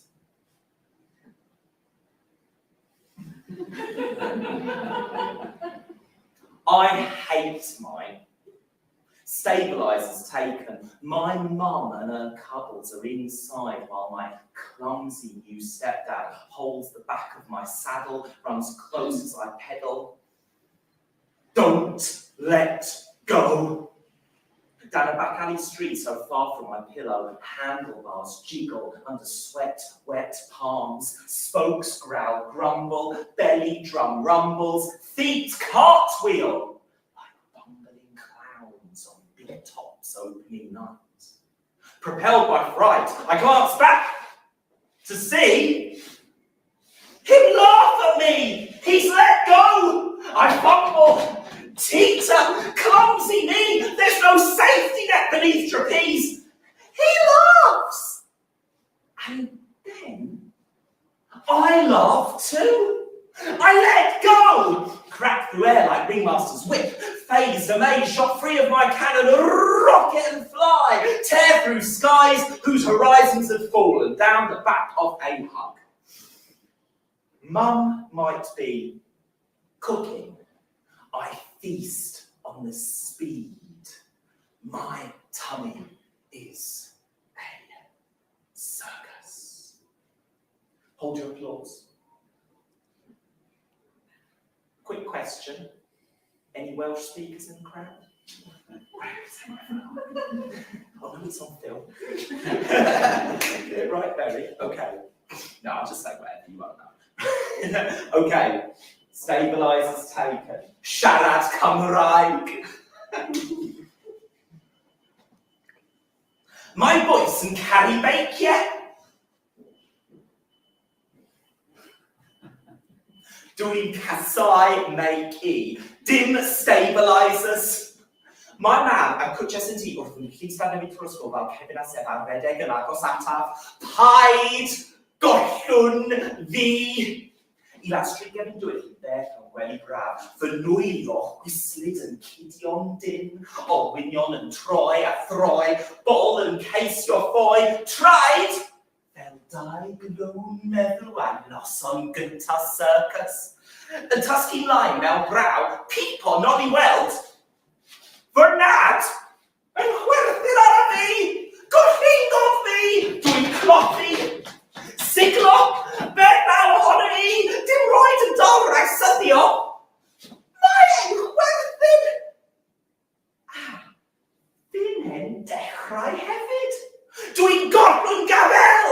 Dwi'n hollta awr fel chwipid Sarcus Meister, hynod, ryfoddod, saethwyd fi o rocket I hedfan ffri, roi gan droi awr ller mae gwely o'n wedi difrannu mewn coflaid.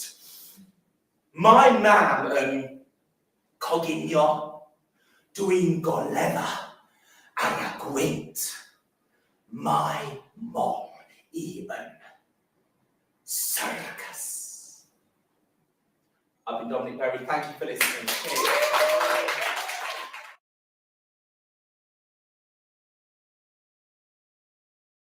Are capable.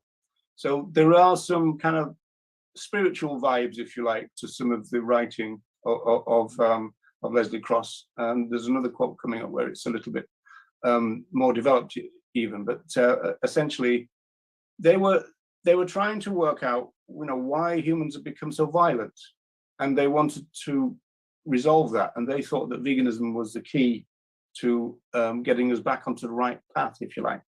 Yeah, So because this bit, people argue that well, you know, other animals kill for food as well, but it's not the same. Like, we've completely industrialized our killings, and we've normalized far more violence than we ever see in nature. So it's interesting that they were finally, you know, talking about this. yeah, well, of course, what people forget, I mean, they often say things like, you know, nature is red in tooth and claw and those kind of things. What they often forget is that most other animals don't eat other animals. They're herbivores. Mm-hmm. You know, I mean, they have to be more herbivores than there are carnivores, otherwise the system wouldn't even work. And so they often forget that point, you know. And so most other animals are not violent towards each other, you know, in the first place. And so why, when we pick a model to follow, you know, it's like non-vegans go, well, what about the lions? They always pick the lions, right? And you go, why pick the lions? You know, why not pick a herbivore model? So Leslie Cross said that veganism was a giving without the hope of a getting. And basically this is focused on our relations with other animals. They're basically saying that we want to help them and care for them and end their exploitation, and we don't necessarily expect anything back from the other animals. However, he did say that we will get something very big back, because humanity would free itself from many of the demands made by our lower nature, as they saw it. Mm-hmm. He said the benefit of veganism to humanity would be incalculable. So this is another very important point, and another kind of development of the philosophy, if you like, because they thought that that we'd gone into some form of barbarity. They'd lived through two global conflicts, World War I and World War II, and they thought that you know, it's hard for us in this day and age to really understand their mindset, I think. But I mean, they had lived through the Second World War. They'd learned about the concentration camps. They'd learned about what we were willing to do to each other as a species. And they thought, what's gone wrong with us? You know, why are we so violent? And they really then did think that veganism was the kind of answer to that. And we'll see that in one particular idea, which is called the moral evolution of humanity, in a couple of minutes. Here it is now. You go. Perfect. I got my order wrong. So moral evolution, yeah. So Leslie Cross, this is a big theme in Leslie Cross's writings. And he says that a great historical wrong would be righted by veganism. And you see this bit in the middle, he says, effect on the course of evolution must have been stupendous. Basically, what they were saying was that we had started to exploit other animals, and as you said, more and more in an industrial manner. And essentially what they're saying is that humanity had made a mistake. We'd gone the wrong way, and that veganism was the way out of this problem, and it would bring us out of the kind of the pit of barbarity that we'd put ourselves into. So they saw it as moral evolution. So veganism for them was the fact that if we develop a vegan mindset and then a vegan society, we would elevate humanity on a moral level. So it was really in our self-interest, you know, to become vegan, as much as it's going to be obviously very, very beneficial to other animals. You know, it was one of their major themes. This is interesting as well, because they declared themselves as abolitionists. Cross said that veganism wasn't to make the oppressor and oppressed relationship bearable, but to totally abolish that relationship. This was really kind of articulated later by Professor Tom Regan, the great animal rights philosopher. And he's got a famous phrase that people might know, which is, we don't want bigger cages, we want empty cages, right? And so that's what they were getting at here.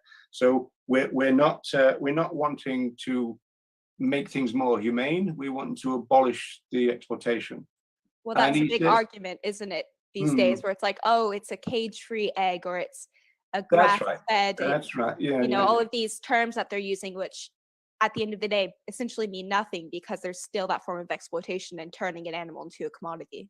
Yeah, well, funny enough, I'm associated with this vegan-run sanctuary in Ireland called Back into Daylight, and about 4 months ago, we were invited to rescue 200 free-range hens from a free-range egg farm. Wow. And they were in a terrible state. I mean, essentially, it was like one big cage. You know, their combs were floppy, they'd been debeaked, their feathers were off, their back ends were bloody.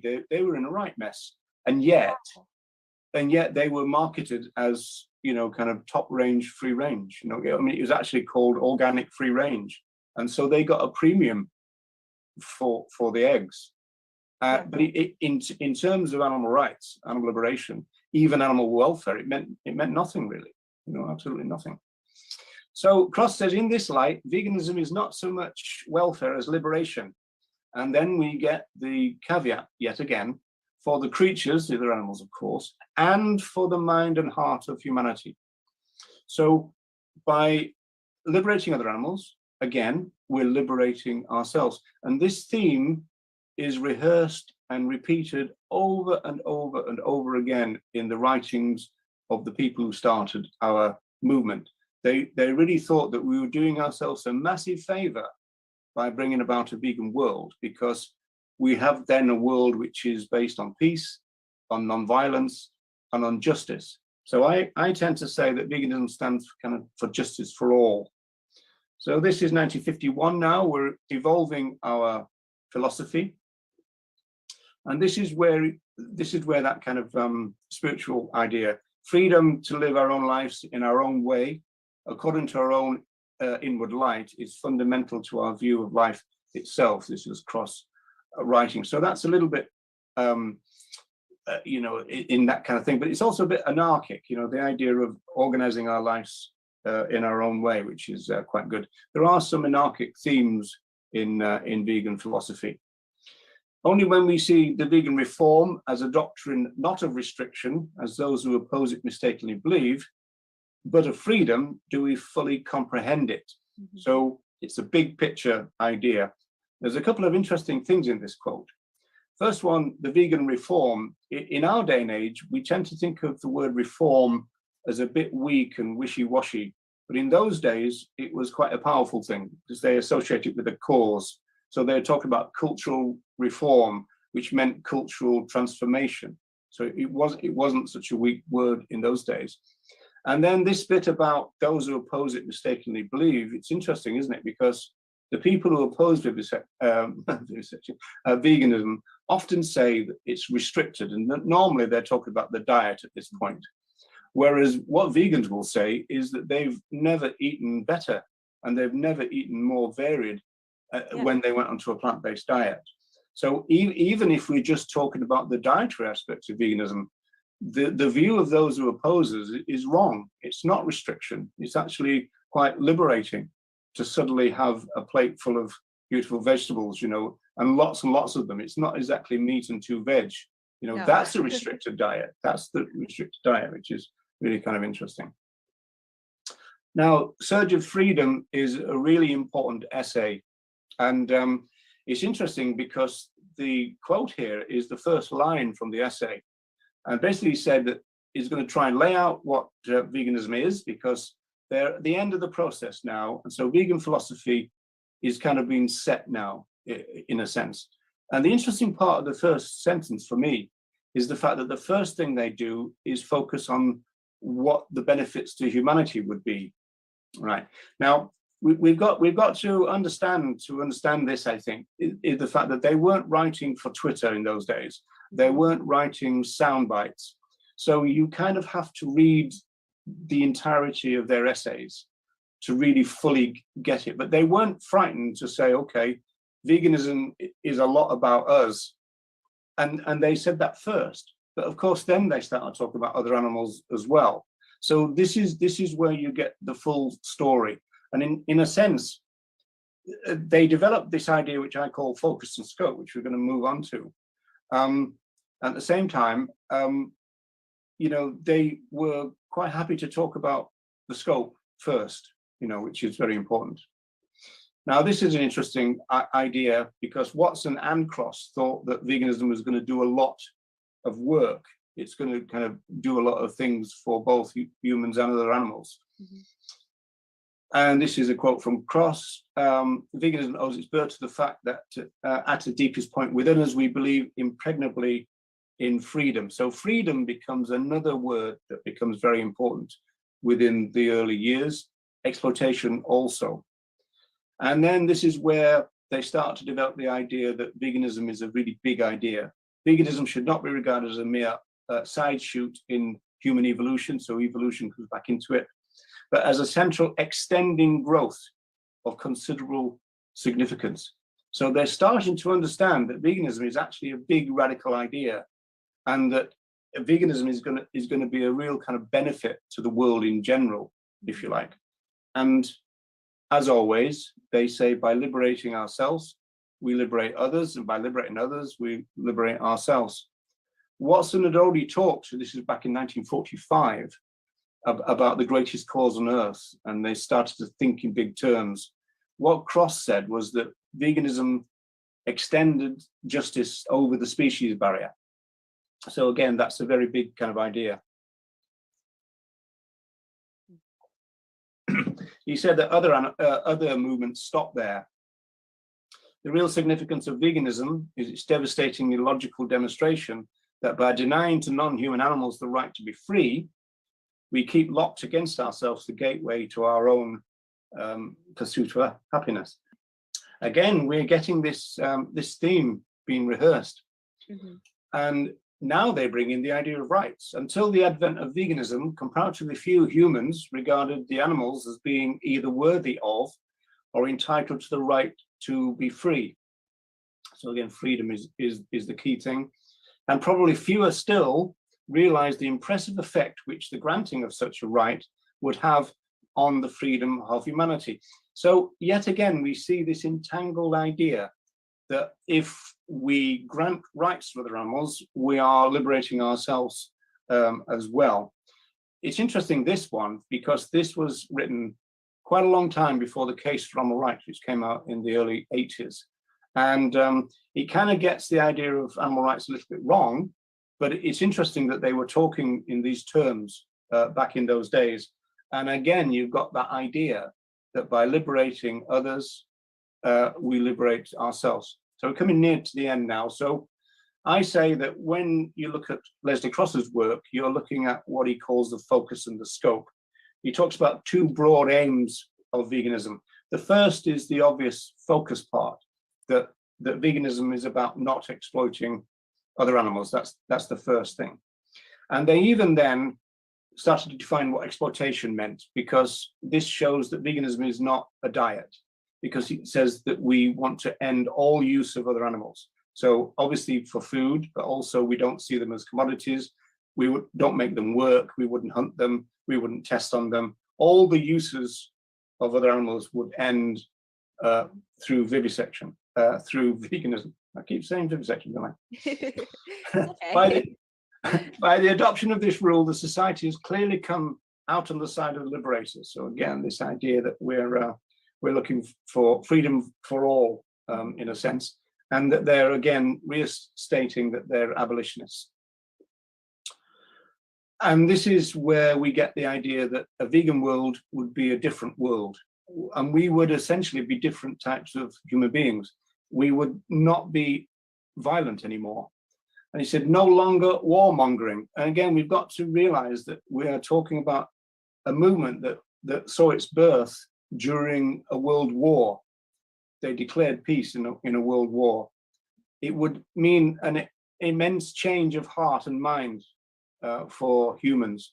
And they believed that the vegan world would be able to do that. Yeah. And then right at the end now, some of the ideas are obvious, the changes, and some are not so obvious. So the obvious ones are the ones that we've kind of almost like seen already. Obviously, in the vegan world, there'll be no butcher's shops. There will be vegan milk, as they were developing at the time. This one is an interesting one. This sounds very modern, this claim.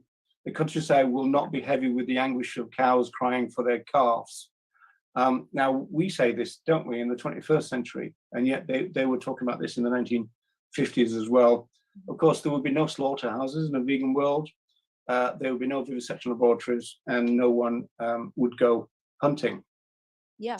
And then, yet again, we get the caveat, because some of the changes of bringing about a vegan world are not so obvious, and those are the ones that affect us. And he says that human health, both physical and mental, will be vastly improved. What they meant by this is that we would release ourselves from the burden of being exploiters. Yeah. We would no longer be exploiters. And that in itself would be a wonderful thing. Well, And I know for a fact that the people that work in those slaughterhouses are severely mentally disturbed by what they have to go through, and they're often exploited themselves. I mean, the culture created in those animal exploitation industries is terrible, and I'm sure that mental illness spreads like the plague, if you will. Like, I can't imagine that the weight lifted off people's shoulders to not have to be constantly torturing these animals. yes, absolutely. And also not having to consume them. Yeah. Because, metabolizing violence 3 times a day can't be good for us. You're Really. eating those energies. Yeah. I mean, we're eating violence, Mhm. taking that inside us. And just on that level, it can't be a very good idea, really, This is the final thing now. And he said that man, obviously they wrote in those terms in those days, man would have to radically change. But they were kind of saying, but don't be scared of the change. Embrace it, because the change is going to be glorious. They really did have a kind of, some people might dismiss it as utopian, but they had a grand vision of a vegan future where humanity would be much less violent, much more peaceful. And, we wouldn't be reaching for the gun in order to resolve our problems. We would find a different way. And in terms of the modern day articulation of these ideas, this book here, David Nybert, Animal Rights, Human Rights, and the subtitle here is very important: Entanglements of Oppression and Liberation. So our oppression and our liberation are entangled with other ideas. That comes from David Nybert, or Nibert, some people say. And then this other one in the small box is a kind of slogan that came to being in the 70s and the 80s: human freedom, animal rights, one struggle, one fight. These are kind of continuations of the ideas that the people who started our movement developed. Mm-hmm. And they really did think that if we liberate other animals, we were liberating ourselves. And that was the kind of glorious part of veganism, if you like. Right. Thank you. Thank you for tuning in. Oh, that was fantastic. Thank you so much. Hmm.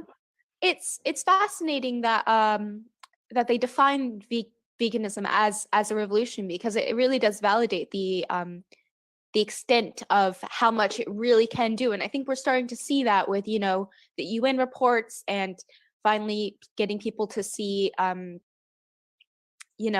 carbon footprints. Like, the environmental side is really validating it, but it's fascinating that they were able to do this so early on.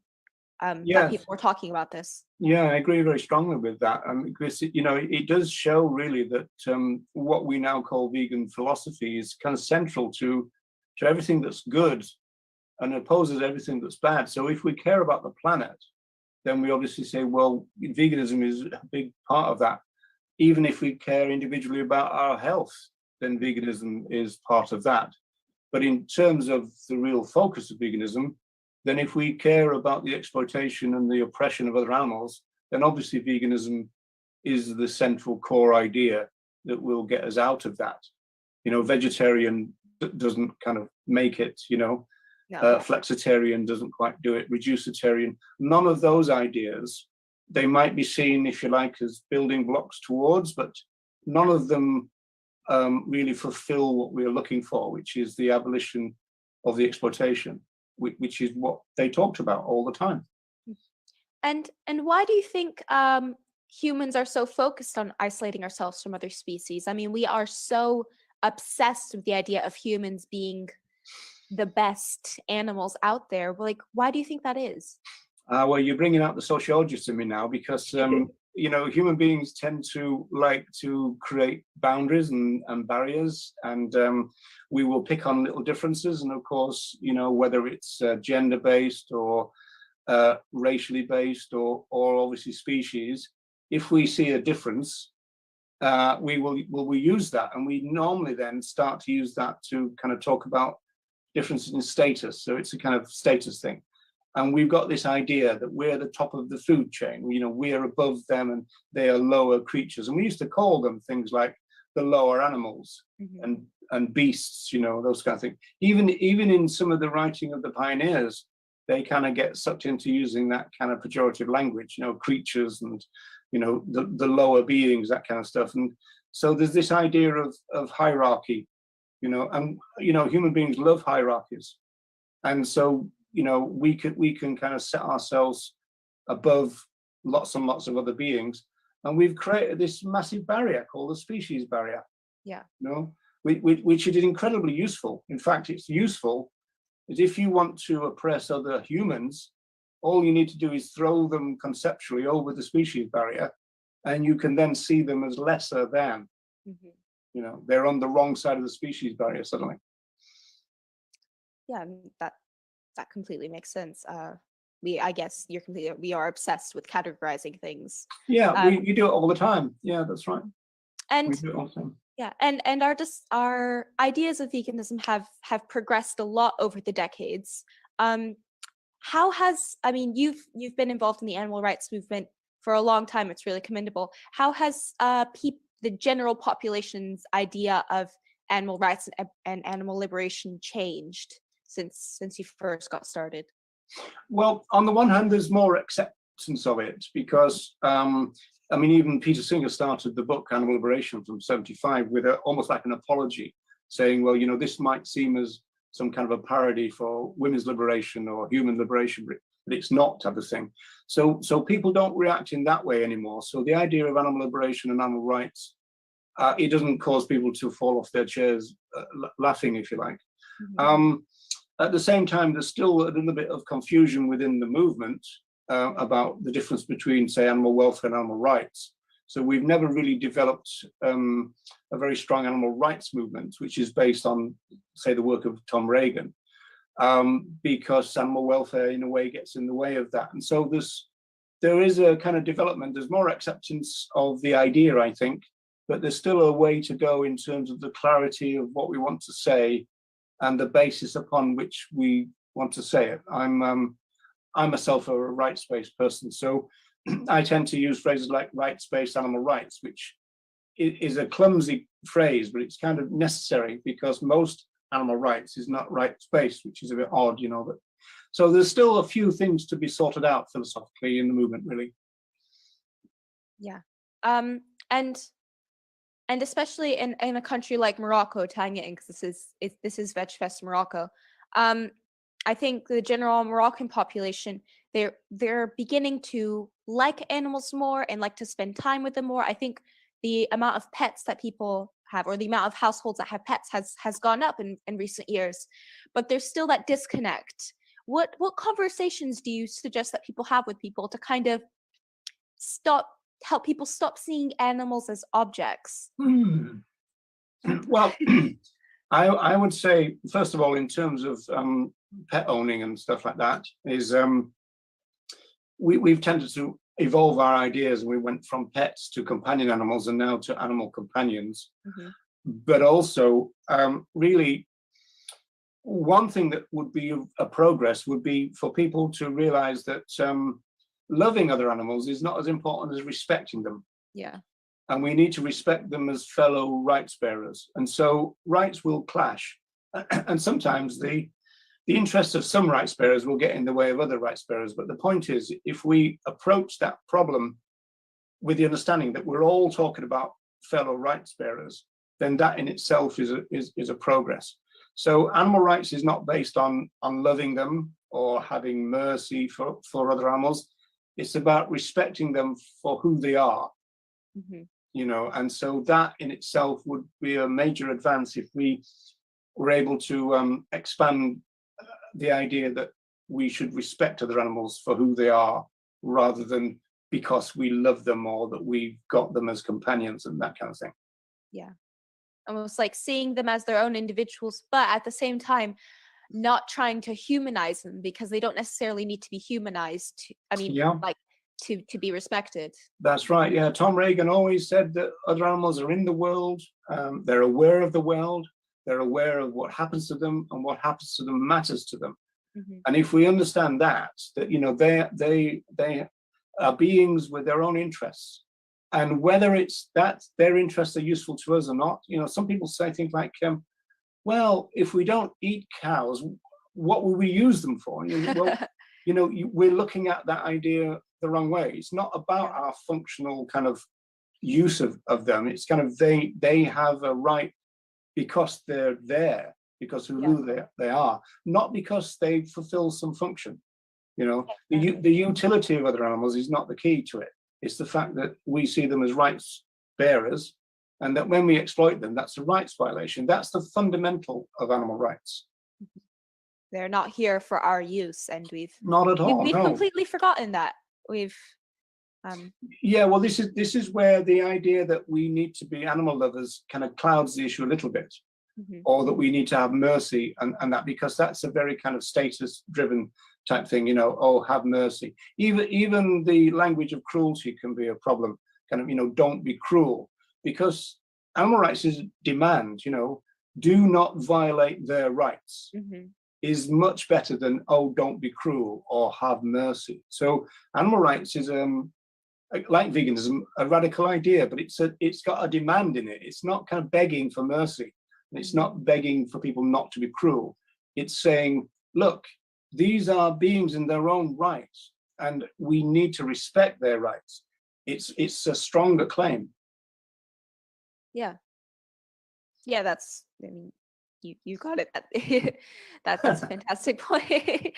And getting a little bit more personal, you've been passionate about animal rights for several decades, but only recently have you kind of gone down the academic route. Is that correct? In the past, since like I think 2005? Yeah, well, I was kind of forced into it in a sense, because I had some time off, you might say, from animal rights. But I decided that, you know, if I'm going to be kind of excluded from society for a while, I would put my time to good use, and so that's why I went into that. And also, I came to realize that if we understood the world from an academic point of view, we could understand the issues of animal rights better. And so sociology is really good for understanding the world. It understands kind of power structures and that kind of stuff, and power relations. Psychology is also useful. Social psychology is useful. So the academic world can teach a social movement a lot of things, and the social movement can inform the academic world as well, which is what's going on now with, say, vegan sociology. There's a big move with people like Dr. Corey Wren doing vegan sociology, and there's lots of books and conferences and that being done. And it's a kind of two-way street, that academia learns about other animals and the social movement, and academia can also feed some really good ideas into a social movement. So I see that as very positive. It's one of the most positive things that's going on right now, I think. That's fantastic. Do you helped you legitimize your argument? Well, yeah, I mean, yeah, a little. Well, yes and no, because people tend to, well, you know, I don't make a big thing about Dr. Roger Yates, and also people who hear that don't take much notice of it anyway, so it doesn't necessarily do me any favors in that sense. I kind of probably thought it would give you a bit of kind of gravitas, if you like, but it doesn't really. But it is good to have some foundation to your arguments. You're not just making it up on the hoof, as it were. Yeah. Are we allowed to say that on the hoof? I don't know. I'm sure it's fine. Well, this has been amazing. Thank you so much for talking to us. You're very welcome. Do you have do you have something you'd like to say to VegFest Morocco or the African activists working towards animal rights? Yes, I want to say that, you know, you're part of a big idea, a global idea, and it would be good for the African activists to kind of forge their own kind of identity and to become a stronger, more prominent voice. The movement is too white, for one thing. The movement is too male-dominated, for another. If Morocco can play some role in correcting those problems, that will be a grand thing for the future. So in terms of VegFest, I hope it goes on from strength to strength. And, you know, you've made a brilliant start, let's face it. And so hopefully in the future, it will get better and better. Inshallah, as we say. Basically means like hopefully. Yes. God willing. Yeah. Well, I'm quite, you know, it's the same with all activists, isn't it? You know, you try to be optimistic, and every now and again you hear something new and you think, oh dear, you know, but you try to be optimistic. We have to be, really. Well, I really, really appreciate you taking the time out of your Sunday morning to talk to us, or Sunday afternoon. I feel like we've learned a lot, and you've been clear and concise, and you've got some amazing ideas. Thank you so much.